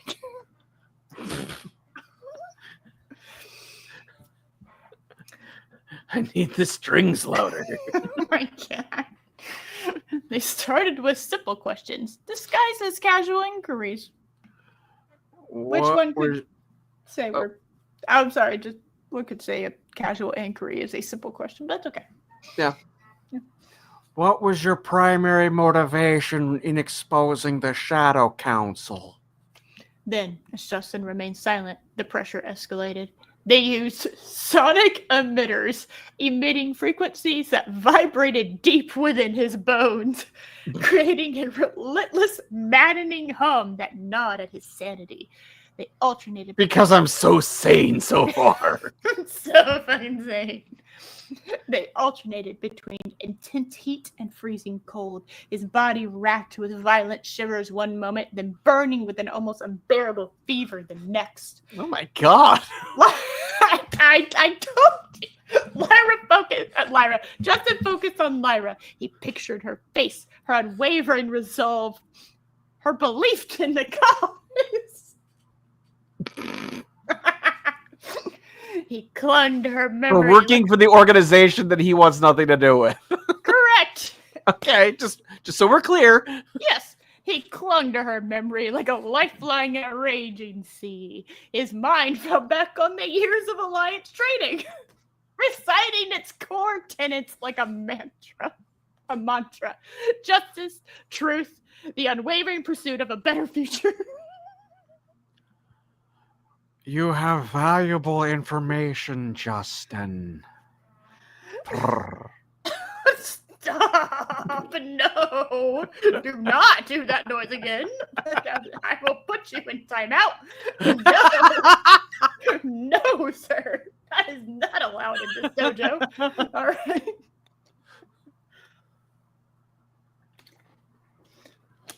His breath was... Oh, Silas purred, leaning closer. His breath was cool against Justin's sweat. Stranger danger. No, I do not consent. Silence. He offers him like a drink and it has like 2 straws in it. It's a milkshake.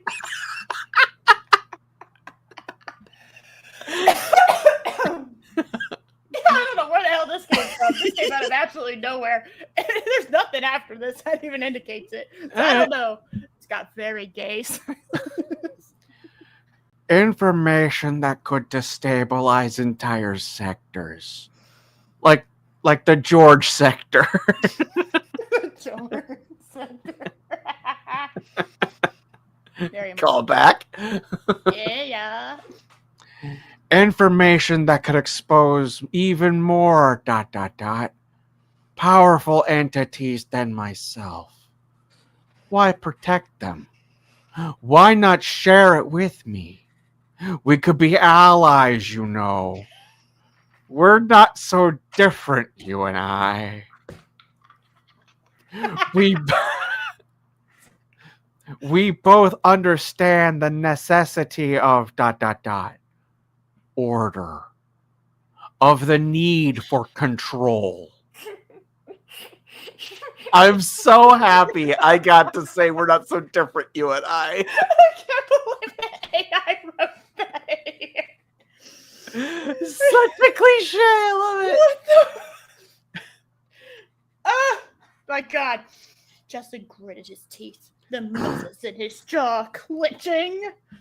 You're a parasite, Silas. Oh my God. You prey on weakness. You thrive on corruption. A sharp electric jolt coursed through him as one of the enforcers applied a Owie. device to his temple.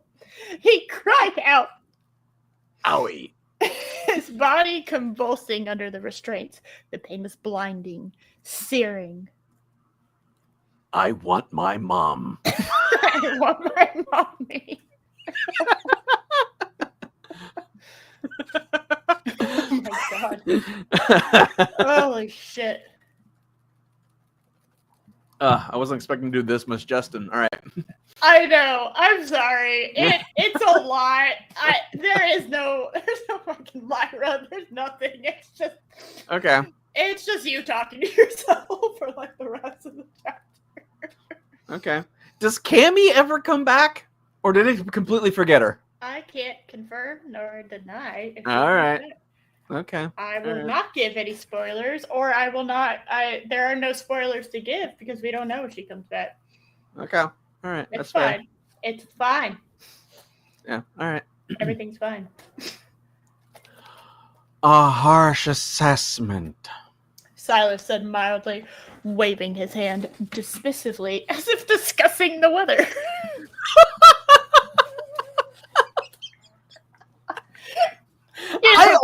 I always wave my hands dismissively when I'm talking about if it's going to be sunny or rainy outside. I don't know. What? I'm gonna be real with you, man. Sometimes I really do think Silas and Justin are the same person cut from different sides of the cloth. All right. Oh, what if Silas and Justin are actually the same person, just split personalities? Dun dun dun. I'm trying to imagine how that would work. Would Silas wear a tutu?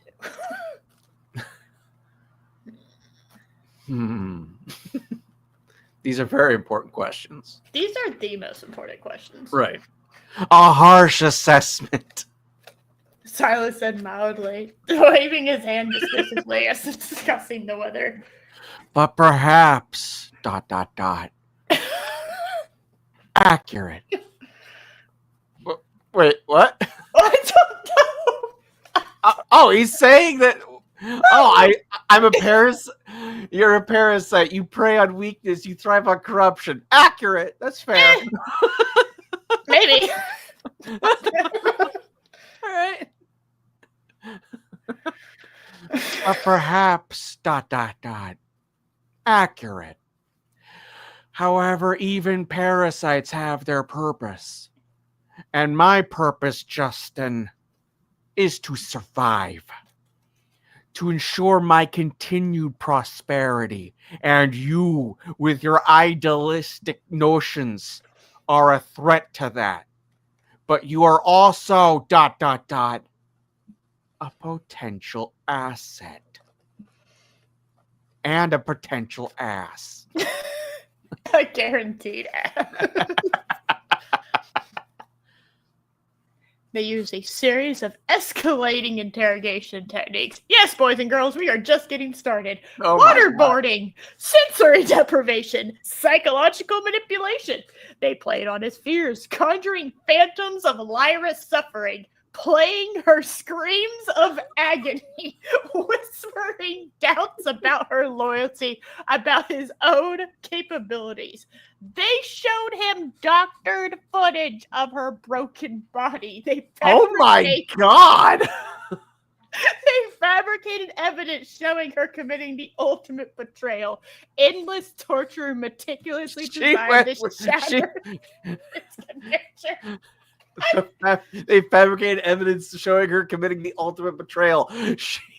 She was kissing Earl Grey. It's funny because I thought she was making out with Silas.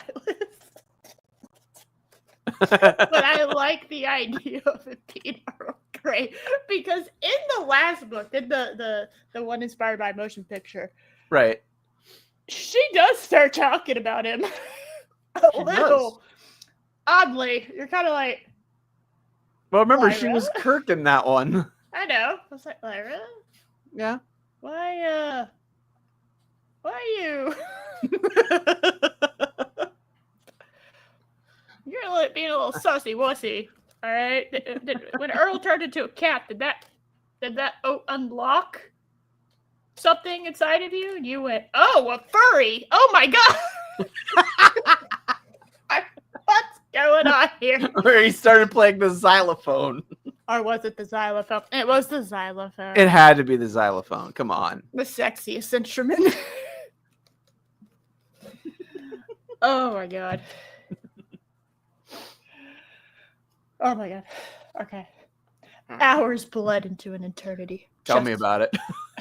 True. Justin felt himself fraying at the edges, his mind a battlefield where defiance and despair waged a brutal war. His body was a tapestry of bruises and burns, his senses dulled by the relentless assault. Oh my god. I don't know this. What the hell? I told you, they didn't do what they did in the movie, but Yeah. they did everything else. All right, I don't. I think the story had a bone to pick with Justin, and it's kind of unleashing it on it. Yet, deep within the ravaged landscape of his consciousness, a spark of resistance remained.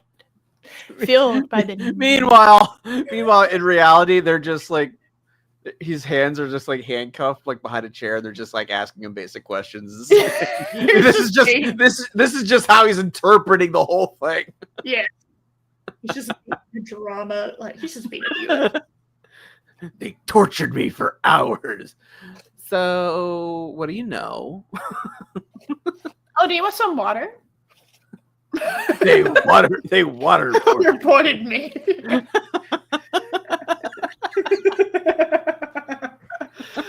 Oh my god. burned me alive. Is it a little hot in here? We Yeah, can turn do it you down want if you some- want. Yeah. Or do you want- We can open the window. That's fine. Yeah. It's just a nice room, you know? Just-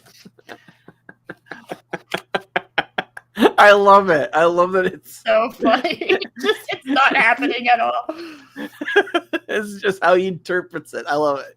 That makes this a lot better.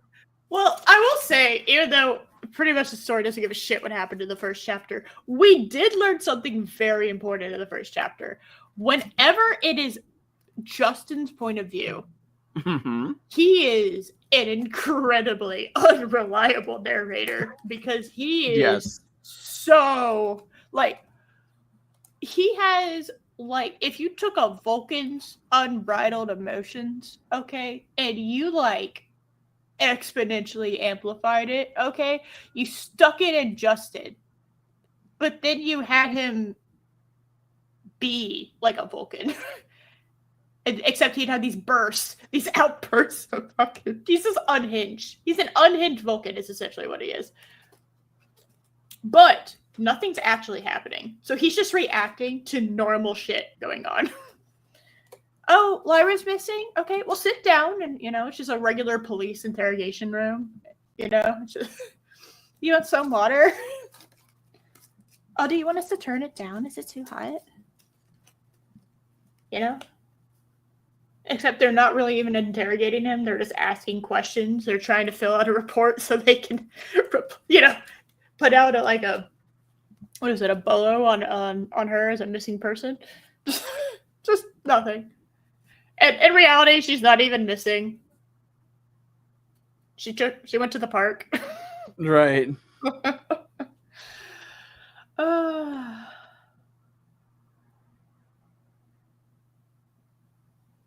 Anyway. Yeah. Anyway. Yet within him, the ravaged landscape of his consciousness, a spark of resistance remained, fueled by the need to live for life, by his commitment, by the sheer, stubborn refusal to be broken. Do you want a sandwich or something? Or... Silas, ever the strategist, shifted tactics. Do you want McDonald's or are you vegan? We're doing. I'm doing a Wendy's run. Want anything? Yeah. You good? Yeah. You want a Frosty? Are those handcuffs a little too tight?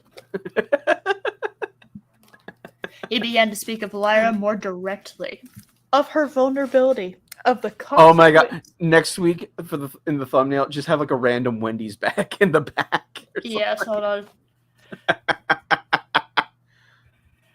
Make sure there is a random Wendy's bag of Right. food on a table in the background. Very important. Alright.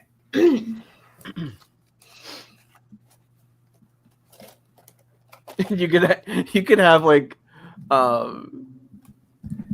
you could have like Justin like handcuffed, on a chair, but it's like all like there's like roses and sunshine, and he just looks like he's in despair.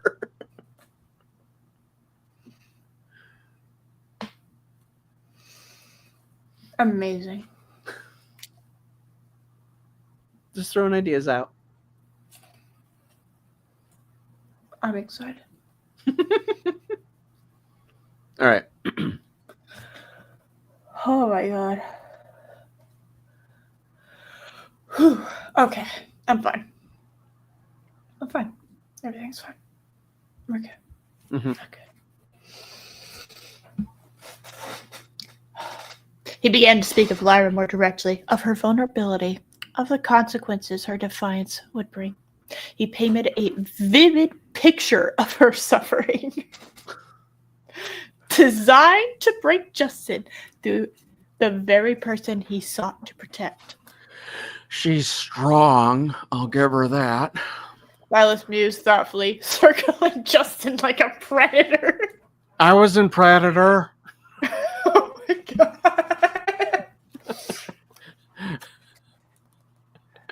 I ain't got time for dramatics.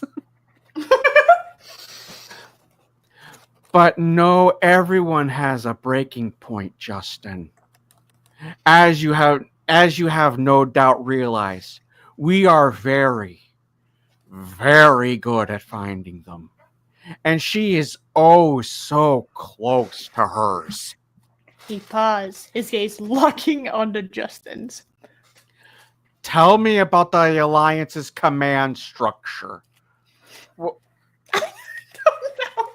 don't know. Who leads that? Wouldn't this be publicly available information? I couldn't cover my phone bill this month, so I don't have access to the internet. Who's the president of the Alliance? Okay. Tell me about the Alliance's command structure. Who leads them? Who are their key strategists beyond yourself? Who? Such a fun thought. Who are their key strategists beyond yourself and Lyra? Where are their primary operational hubs? Can you print it out via MapQuest? It's a government building. I think it's public record silence. Oh, You know that big Pentagon-shaped building? Where is the Pentagon? It's right there. It's not a secret. Yeah, it's not. Yeah. Oh. Justin responded with silence, a grim testament to his enduring will. He does the zip my lips move.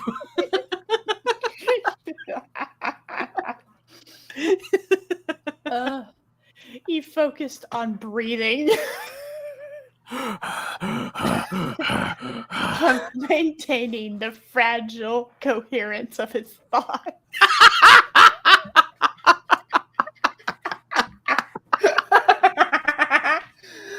Oh, I told you this. He was unhinged this chapter. Like, it just doesn't stop. He just will not stop being a fucking dramatic asshole.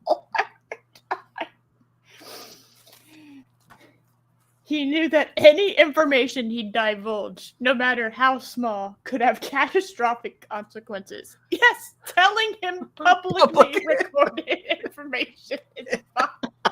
It'll destroy everything. Much like the poker tournament, everything will die. Who is the Joint Chiefs of Staff? Let me just look that up. Can I get my phone? You can do this yourself. You can just Google that. Do you know what? I just realized they never said they disarmed him. True. He still has a gun on his hip.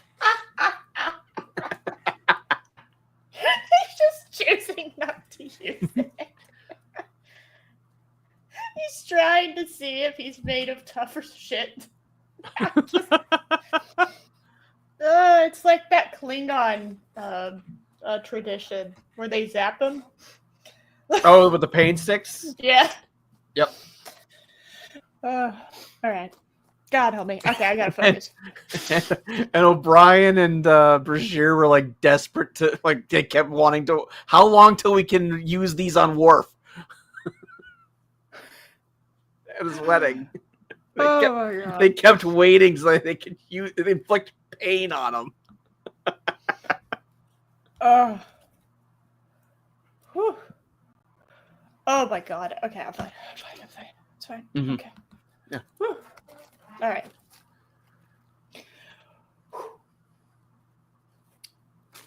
Silas let out a low, frustrated sigh. He signaled to his enforcers. It seems our friend requires more ... persuasive approach. Let's try the electro-stimulator again. Be sure to give him invisible barriers. Higher voltage this time. And perhaps a few minutes of complete sensory overload.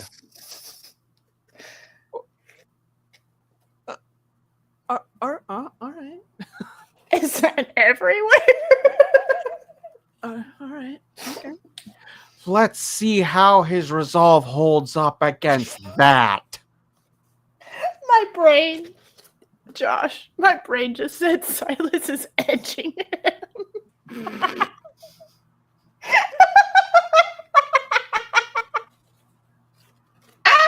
I'm an adult. It's fine. Fret not. All right. No, it's correct. All right. Justin braced himself. His mind racing. He had to find a way out. He had to find a way out. He had to endure. He thought of Lyra, her unwavering courage. He would not betray her, even if it meant facing an eternity of Silas's torment. He would hold the line. The true Mass Effect. Oh, yep, we're just ripping everything off. There's a whole speech in the first Mass Effect game about hold the line. It's really, really inspiring. Was this not inspiring? I mean, it is. It is. This is Justin. So yeah, just in case. right. Okay. The true ordeal had only just begun. Uh-oh. That's not good. And he knew, with a chilling certainty, that Silas would stop at nothing to extract what he wanted. And Justin was now completely... Even if it kills you, I will get you to talk. Wait. Hold on a second. Yeah. He could feel the edges of his consciousness beginning to blur. The pain threatening... Oh, so he's going to sleep. Potentially. The pain threatening to consume him entirely. But the thought of Lyra, a beacon in the encroaching darkness, a flicker of his resolve alive. He would not break. Not yet. But he will in the future. But he will. That's not right now. Oh, know this little shit. Okay. The sterile chamber. That is fair classic. But to be fair, the line moment was a number of it. Yes. I think there's multiple of the lines. It's all right. Yeah. I just think of the one from the first Mass Effect game. Amazing. Beautiful. All right. All right. There we go. Sterile chamber pulsed with a rhythm of escalating torment. Justin's body was a symphony of agony. Ow, ow, ow, ow, ow, ow, ow, ow, ow, ow, ow, ow, ow, ow. Each nerve ending screaming under the relentless assault. The electro-stimulator, a cruel testament to Silas's ingenuity. Sent jolts of searing electricity through its frame, each surge a violation that threatened to unravel the very fabric of his consciousness. His muscles spasmed violently, the restraints digging into its flesh, a constant searing reminder of his helplessness. Silas, ever the detached observer. I'm gonna redo that. Oh my god.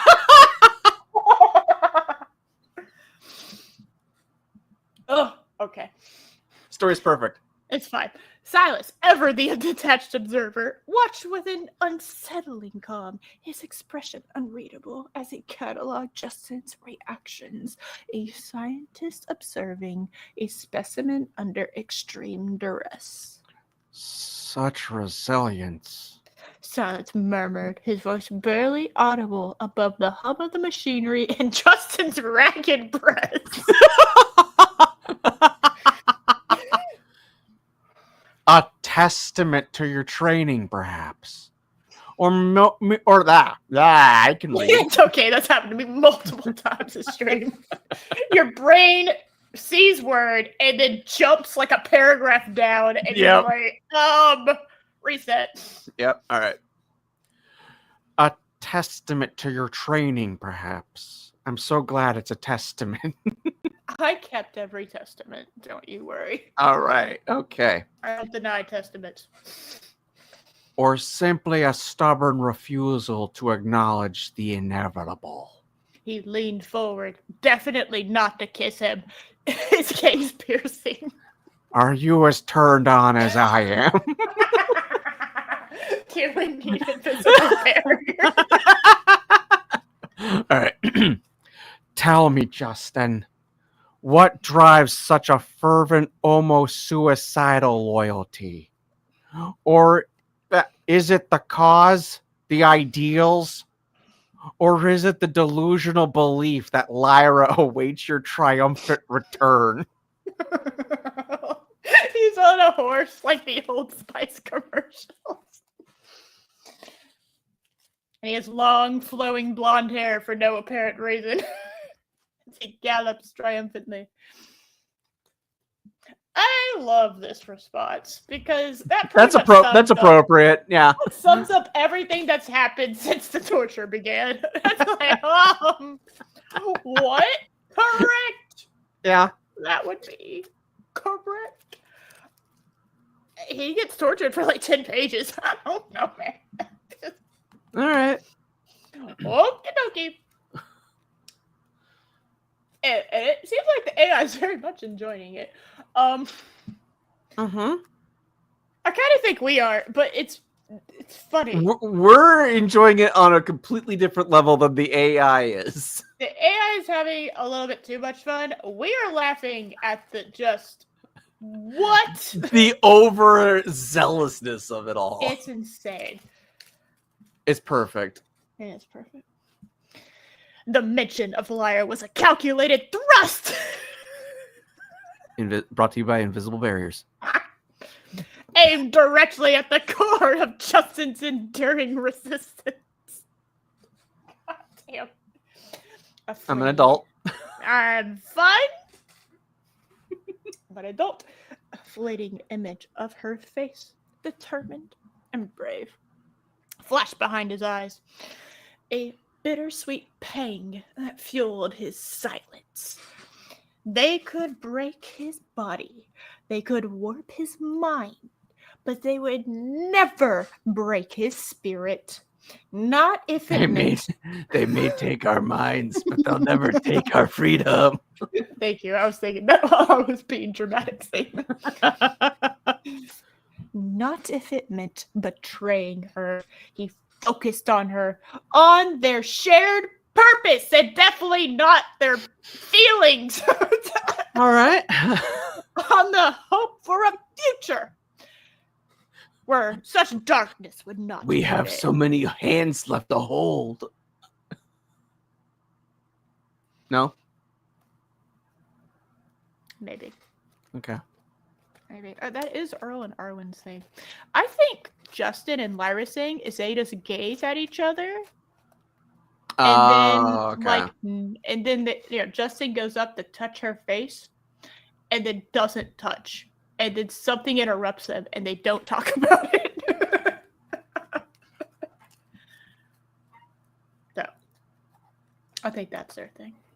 See, we can't take everything from Earl and Arwen, you know? We gotta, they do hand holding, and Justin does dramatic gestures of nothing. It's beautiful. It's amazing. It's a work of art. He tried to anchor himself to that vision, to that resolve, but the pain was a relentless tide, eroding his defenses, threatening to drag him under.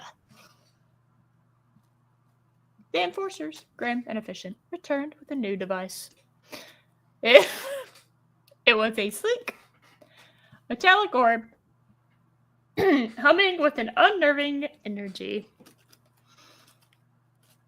I'm an adult. All right. Justin's eyes, bloodshot and strained, widened as they attached it to a cranial sensor already implanted in his temple. For somehow, at some point, that happened. It's fine. It's fine. It's fine.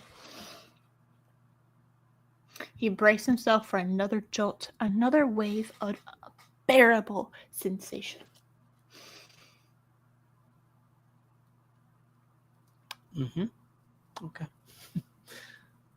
This. Oh wait, wrong way. I was expecting silence and all of a sudden I got Justin. That's fine. All right. This. Silas announced, a glint of dark anticipation in his eyes. Is designed for a more ... nuanced persuasion. It works on a purely neurological level. It will overload your sensory processing centers. You will experience ... everything all at once. Every fear, every regret, every buried trauma. This will work somehow. This is bullshit. A torrent of pure, unadulterated consciousness. Your mind, Justin, will be your own personal hell. It already is. I'm in this story. I'm already in my own personal hell.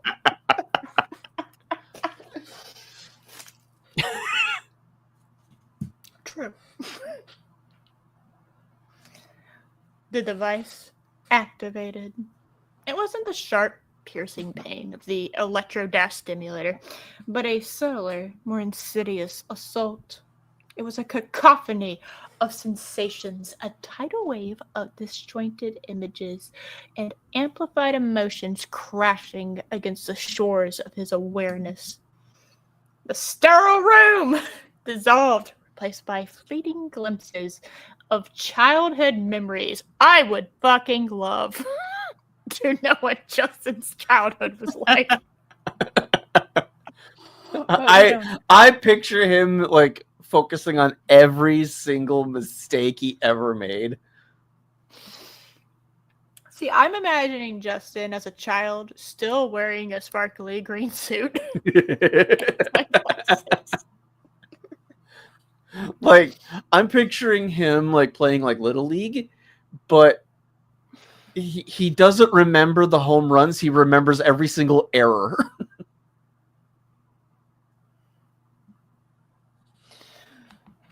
Yeah. Now you're being Justin. Now you're being relatable. You can't do that. It's not allowed. You can't be relatable to me. All right. I am 1000% definitely not having an absolute blast reading every paragraph with the most amount of drama I can possibly get. Just to give y'all an idea of what it's like to be inside the head of Justin Case. Everything is dramatic, always. Always remember drama. Must be done. For better or for worse. Yes.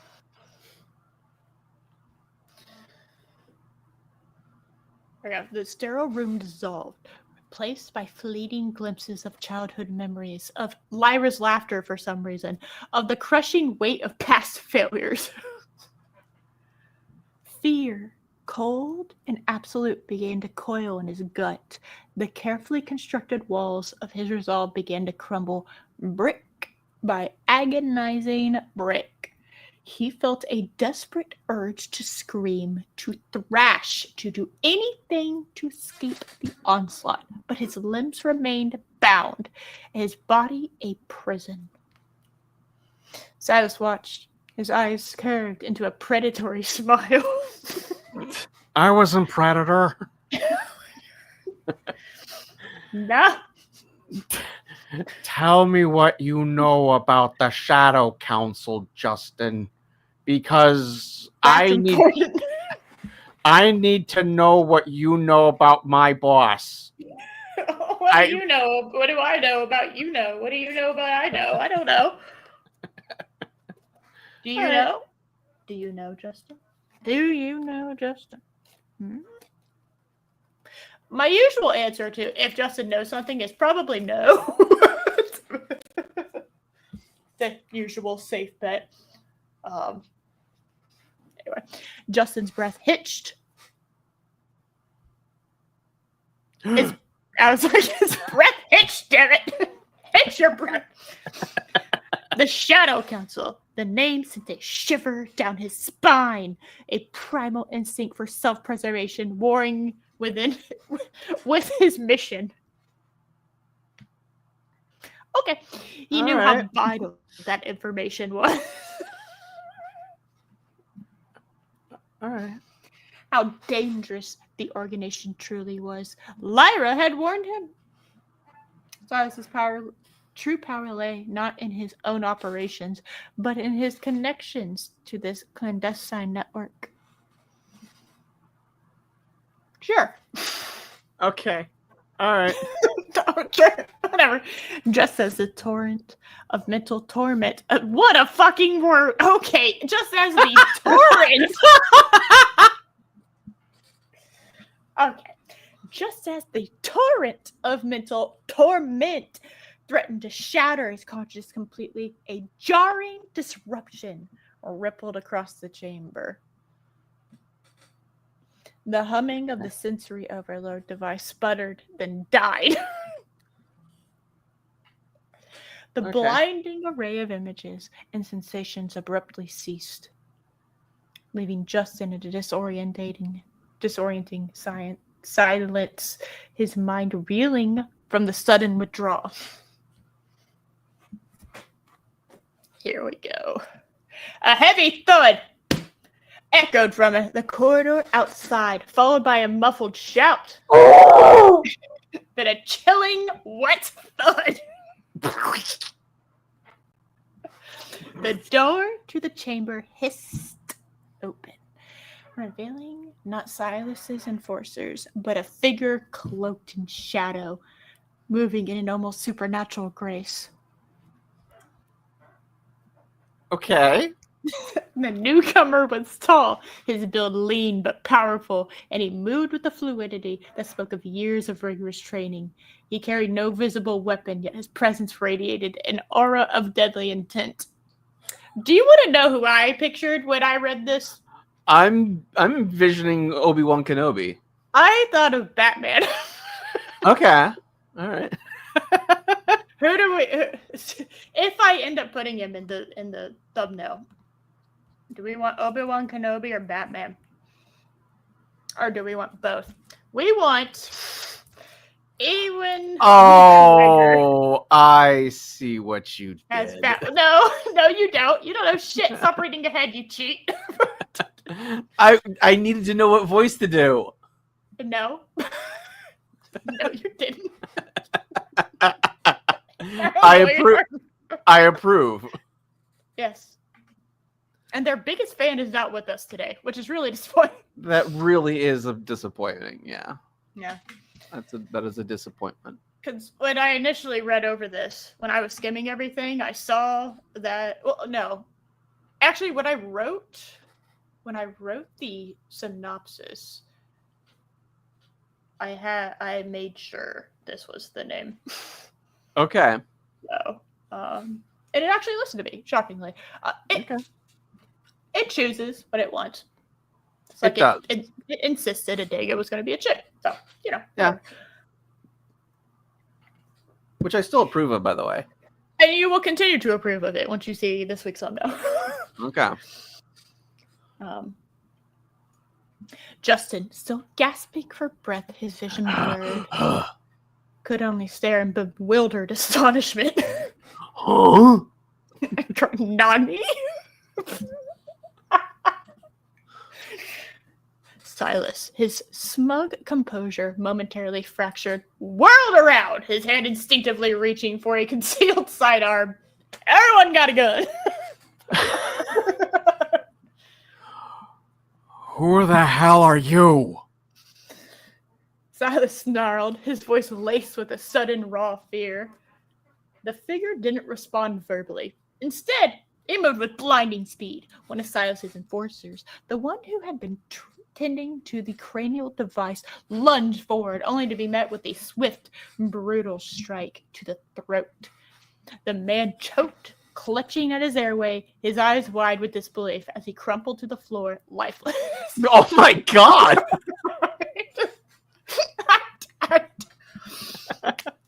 Okie dokie. All right. I'm not entirely sure we've had death in this thing before, but we do now. Another enforcer raised his weapon, but before he could even aim, the stranger had closed the distance. A blur of motion, a sharp metallic glint, and the enforcer's weapon clattered uselessly to the ground, his hand hanging at an unnatural angle. The stranger then delivered a series of rapid, precisely targeted blows, incapacitating the man with brutal efficiency. At least he's alive. Maybe. Silas, his face a mask of stunned fury, finally drew his weapon. You'll regret this. You have no idea who you're dealing with. The mysterious figure turned his attention to Silas. There was no malice in his gaze, only a chilling, detached focus. He advanced steadily, each step deliberate, measured.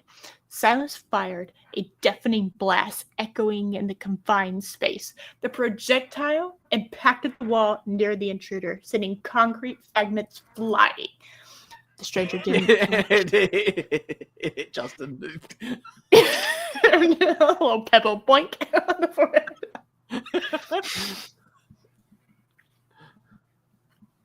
The stranger didn't flinch. He seemed to simply ... absorb the attack. What? But the blast hit the wall. He missed. I don't know. It's fine. Then it happened. In a movement too fast for Justin to fully comprehend, the stranger disarmed Silas. A swift, economical motion, a twist of Silas's wrist, and the weapon flew from his grasp, skittering across the floor.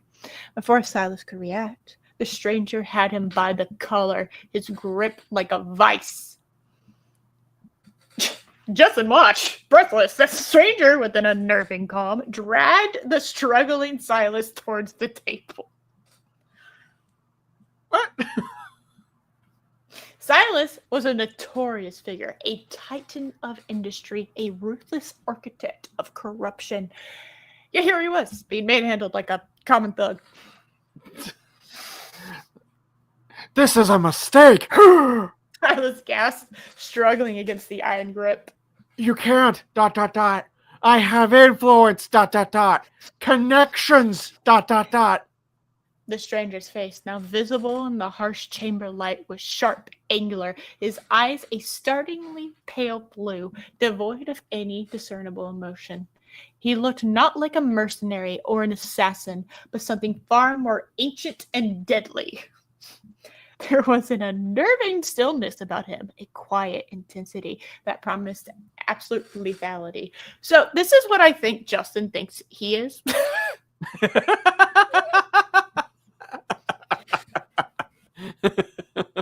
That's my current headcanon, that Justin thinks he's this guy, and he's not. Yeah. So, have fun. All right. You are diseased one. I don't know what I was expecting, but that was great. The stranger's voice was low, resonant. Resonant. Resonant. Yep, I overthought it. Resonant. A voice that came to carry the weight of forgotten ages. And I am the cure. That's actually like a really cool line. Like, I don't know how the story managed to do it, but that's actually not a bad line. It's actually not bad. Yeah. Yeah. Okay. With a swift, brutal efficiency, the stranger used Silas's own restraints to secure him to the chair. That Justin, I guess, is now gone from. I thought he was at the table, but okay. I don't know. Silas thrashed, cursed, his bravado dissolving into a panicked desperation. The stranger the stranger then produced a small, nondescript valve, or vial from a hidden pouch. He uncorked it, revealing a viscous, dark liquid. What is that?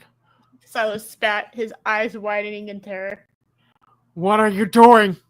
The stranger offered no explanation. He simply administered the liquid to Silas. Not orally. Sorry, my brain went somewhere else.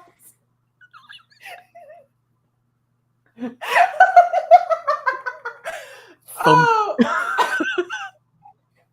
My brain, even though I know what's about to happen, for some reason my brain went to suppository very quickly on that. Not orally, but through an injection directly into Silas's carotid artery. The effect was instantaneous and horrific. Silas's eyes bulged, his body convulsed violently, and a choked scream tore from his throat. Then, as abruptly as it began, it stopped. Damn it, McMahon. That was you. Yes! I've been waiting to write that line at Silas's death scene for 4 chapters. Okay? I knew that was going to be Silas's last words for this majority of this book. Oh, that feels good. I have been waiting for over a month to do that. And he got off of his traffic violation. Damn it, McMahon. He muttered under his breath. Silas's head slumped forward, his body went rigid, and a chilling silence descended upon the room. Silas Thorne, the architect of so much suffering, was dead. Wow. Or is he? Well, it's a good thing he has a twin brother. Yeah. And what was it, Elias or something like that? Scott, or whatever. Oh, I thought we were talking about chapter 4. Yeah. He has a twin brother that definitely the story remembers. All right. He has a twin brother. Salus. Hey, whatever. The stranger. It's just Silas backwards. Yes. It's, yeah.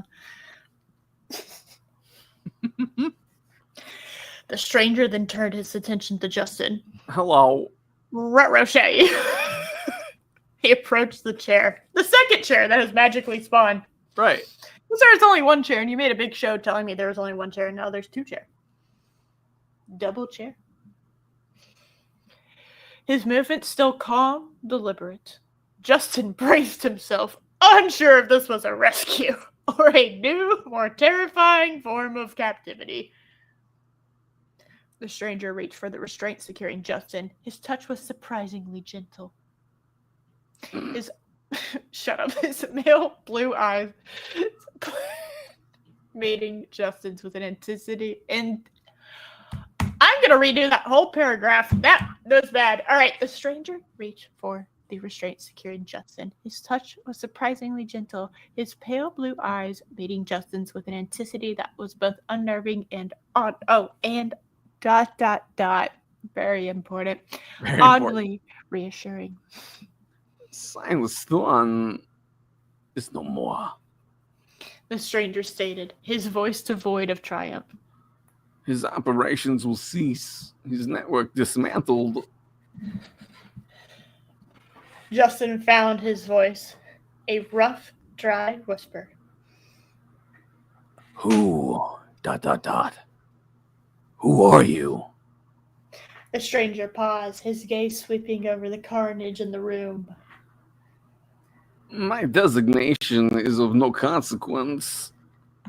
You may call me ... Mr. Grumbles. I love it. Thank you. Oh, amazing. The name hung in the air, alien and enigmatic. Mr. Grumbles. It sounded like a placeholder.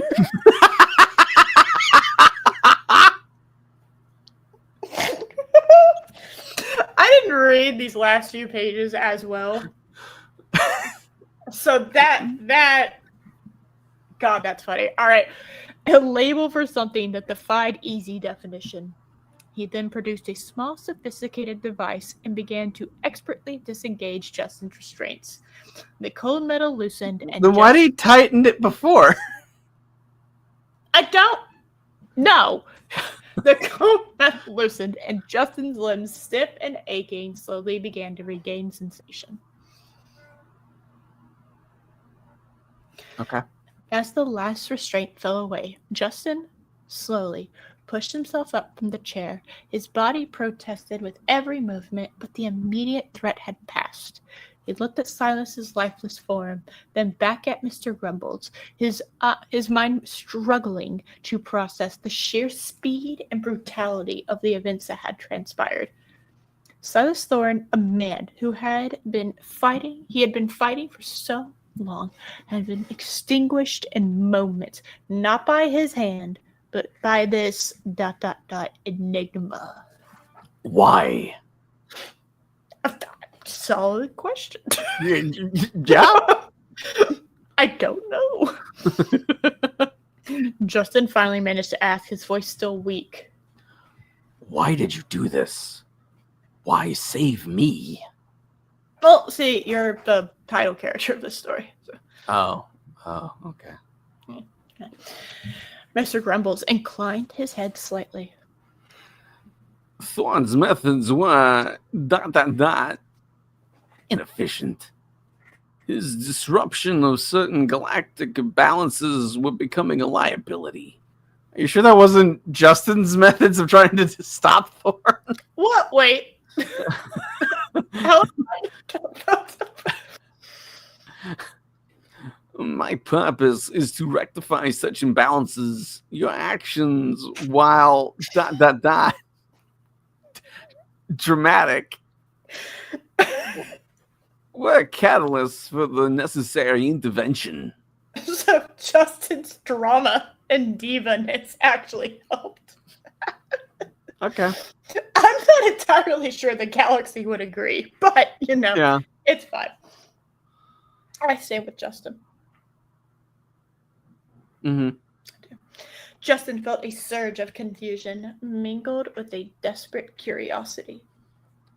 You're with the Alliance or some other organization? A faint, almost imperceptible smile touched Mr. Grumble's lips. My alliance is complex. Suffice it to say, Thorn's continued existence was detrimental to a greater design. Your role, however, that is a matter of separate concern. He then gestured to the chamber's exit. The facility will be purged. Oh my god! Oh, good lord! Wow, alright. The facility will be purged. You should leave quickly. Your associate, Lyra, is also being relocated. She is safe. For the moment. So, which button do you think he pressed?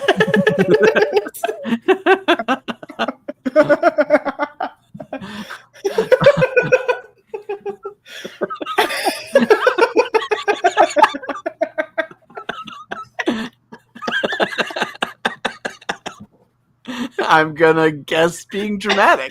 Yep. Yeah, he didn't save Lyra or the galaxy. Just being a dramatic shit the whole fucking chapter. He didn't even save the girl that he loves. He just fucking. Okay. I laughed so hard when I realized he doesn't even save Lyra. He didn't save her. There was no reason for him to go through any of that. Oh, amazing. Love it. The mention of Lyra's safety sent a jolt of relief through Justin, but it was tinged with uncertainty. Relocated? Safe? He wanted details. Damn it, he wanted reassurance. But Mr. Grumble's demeanor offered no comfort, only a cold, hard efficiency. Where is she? Justin demanded, his voice regaining some of its usual dramatic strength. Where is Lyra being taken? Mr. Grumbles, who, after knowing him for 5 seconds, is already done with his bullshit, turned, his pale eyes fixed on him. Oh. Yes. Okay. That information is not for you. What? All right. That information is not for you yet. Your immediate priority is to escape this facility and disappear. The authorities will discover Thorn's demise soon, and this location will be a hive of activity. Your presence here will only compromise your own safety. Wouldn't those authorities be working? All right, okay. Your presence here will only compromise your own safety and the efforts to contain the fallout. He produced another small device, this one a data chip. This contains essential navigational data and a set of credentials that will grant you passage through secure sectors. But he's already working for the Alliance. I What? don't know. All right. It will also provide a temporary communication channel for you to reconnect with your allies, even though you already have one. Use it wisely. Use it wisely. He pressed the chip into Justin's hand. The metal was cool against his skin. Justin stared at the chip, then back to Mr. Grumbles. He was indebted to this stranger, a man who had appeared from the shadows, executed Silas with chilling precision, and then vanished as quickly as he arrived, leaving only a Even though trail. he's still right there. No.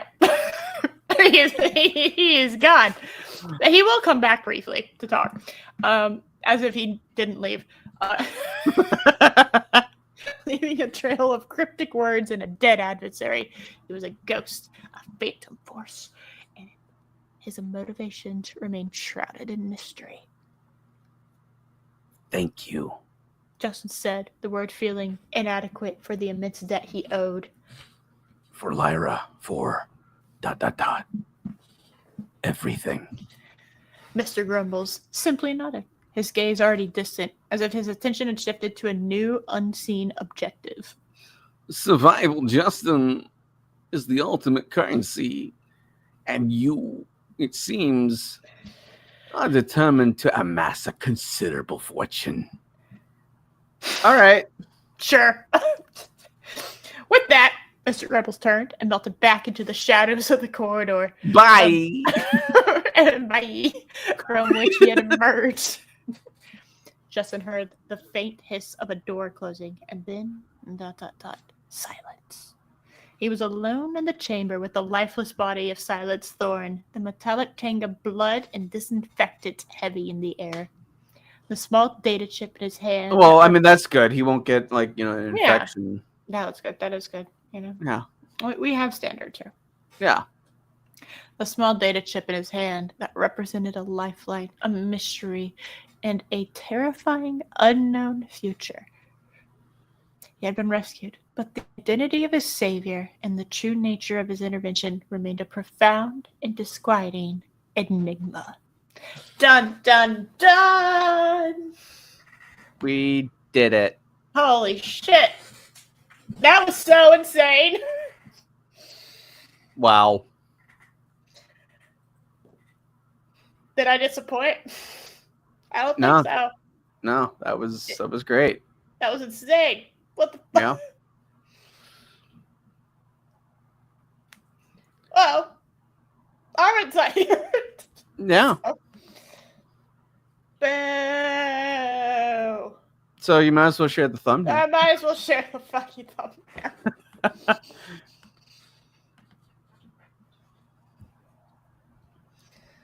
All right.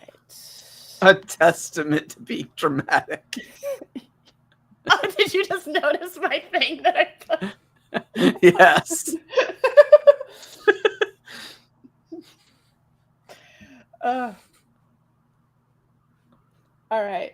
So, I am very excited All right. about this whole thing. Okay. Okay. All right. Are you ready? Yeah, I'm ready. Here you go. He's on the ground. It's Justin's POV. I see that.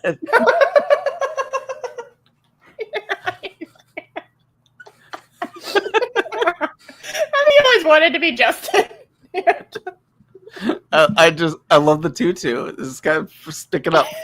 Just stick it up over the poker table.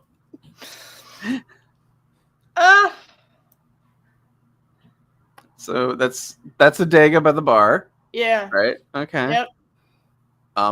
Wow. Hey. All right. I just took the dresses, the descriptions the AI gave me, and I threw them in, and voila! All right. Okay. Unreasonable. I don't know why they're wearing this on a fucking mission, but you know, it's fine. And Lyra, Hello, Lyra. What the fuck are you doing? just kind of putting them out there, aren't you? No, I just laughed because I'm just. So, at some point in the last chapter, you hear her cursing and a loud bang. And so I imagine she was wearing like very like normal, like spy, like she was dressed in all black. And she's like, you know, wait. And then she had to change. And I'm just funny. Mhm. It's just funny. So I'm also distracted that Silas doesn't have matching pants with the jacket. Like the pants aren't checkered when the jacket is. That bothers me. Yeah, you're right. Because, you know, did it say that? Maybe did it just say the jacket? I guess I just took the descriptions, copied and pasted them, and then had fun, essentially. Okay. And I thought that when I first got this image, I thought that was like a fuck up with the tie. But that's actually a tie tucked into a vest and then a belt buckle. Yes. Yeah. I thought that was a fucked up tie that he just tucked in and then it just stuck out awkwardly at the bottom. Which is why the vest or the shirt should be the same color as the jacket. One would assume, but you Yeah. cannot control the fashion sense of AI, okay? Very, very true. You can only kind of steer it close enough to where you want. And just kind of roll with it. But, yeah, I mean, Lyra's just kind of hanging out there, isn't she? Yes. Yes, she is. And I'm proud of her. I'm proud of her. I mean, if you flaunt it, got it, right? Hey! AI wanted to give her big ones, and I was like, okie dokie, we shall give them big ones. And, well, quite frankly, she'd probably show off. So. I mean, this version of Lyra, definitely. Yes. The version that has magically appeared, that is not like any previous iteration of Lyra that we have encountered. Skinwalker Lyra would definitely do this. Actually, she kind of looks a little like Stephanie McMahon. Oh god, now I can't unsee that. What the fuck? I just wanted to kinda.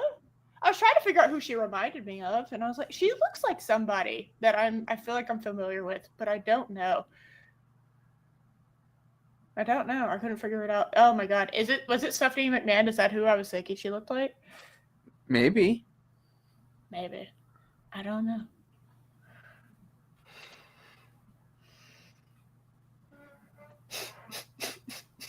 Okay. Justin on the ground.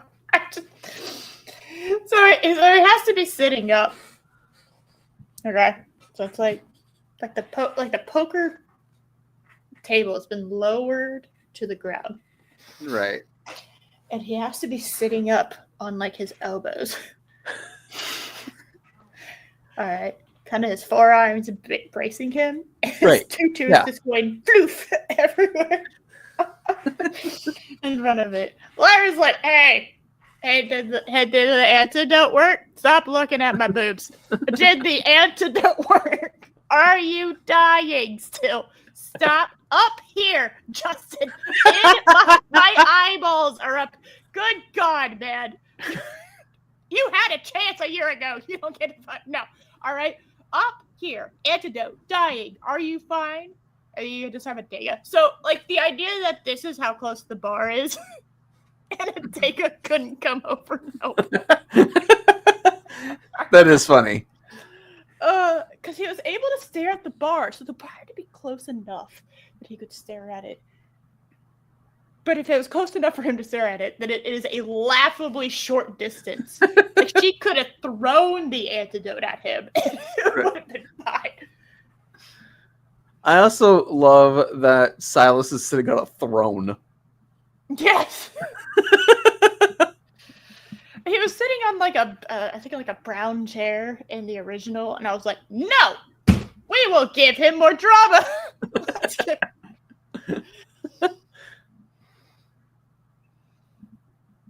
All right. And Adega's definitely sitting on something, and not just sitting on air. It's fine. It's okay. Definitely sitting on something. I thought she was sitting on the bar. Yep, that's what she's sitting on. That's what's happening. I don't know. Okay. Yeah. I will say it's weird to not have Hugo Weaving in this, but I was choosing an artistic direction. We are all Hugo Weaving. We are. We are all just in case at heart. Okay. Yeah. We all can't stop looking at Lyra. We're struggling, man. All right. So, I guess that's the purple I'm gonna have to use for the suit. Do we want a pattern? Since the people who reach this point, do we have a preference on the suit that Stylus is going to be wearing? So it's going to be that purple, I guess. That is what the story has told me. So do we care about the pattern? Do we want anything special or dramatic or get that a little? What would be funnier?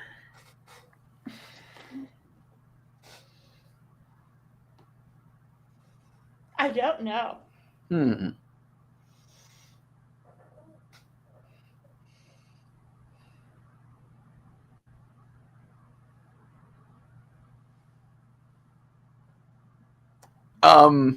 Maybe the pants are pinstriped, but the jacket is not.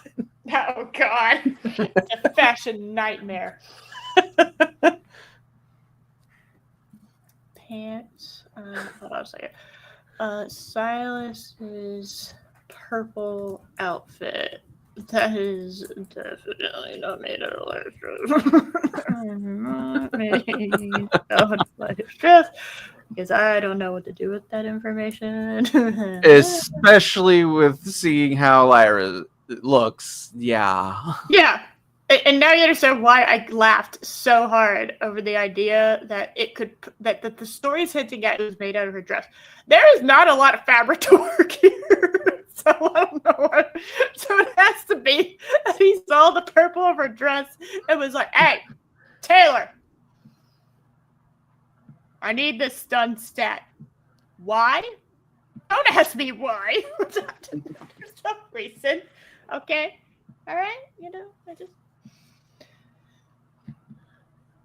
Beautiful. Are you happy?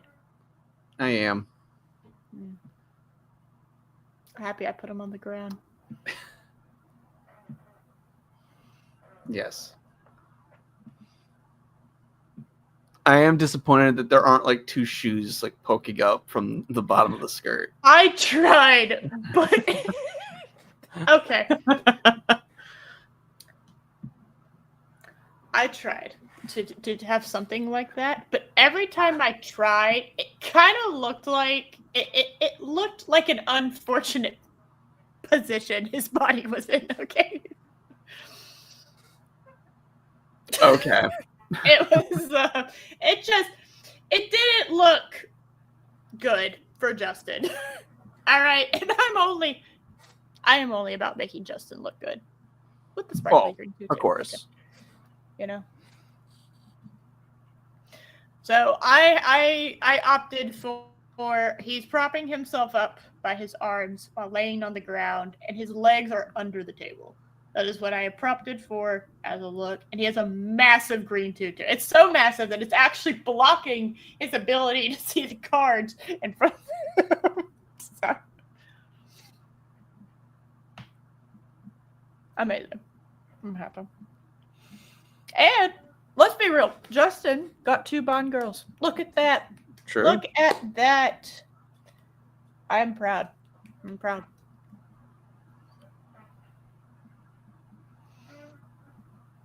So Right. I give everyone what they want.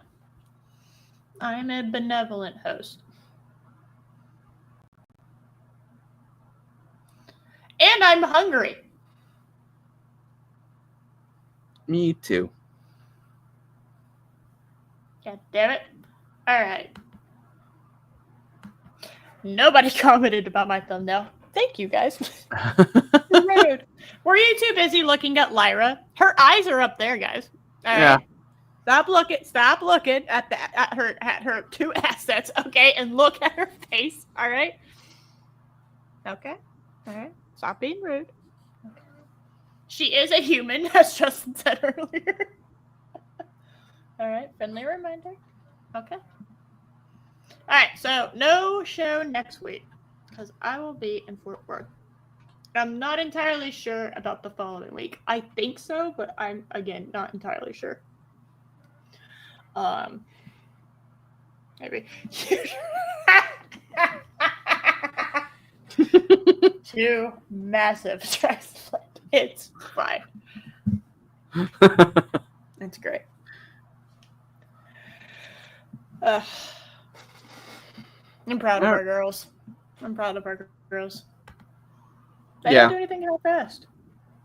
Definitely not half-boobed. All right. That'll be enough. Thank y'all for coming. Okay. And I will see y'all in a couple weeks, potentially. All right. The story will come on. Thank y'all for being with us for 200 of these suckers. I don't even like. That is crazy. It really is. All right. Somehow we've done 200. I don't know how we did that.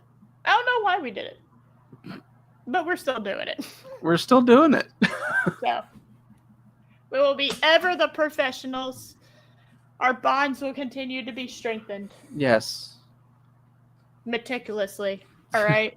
And this is a testament. You know, Lyra's boobs are a testament to. Oh my God. Rambo! Hey, you really just waited.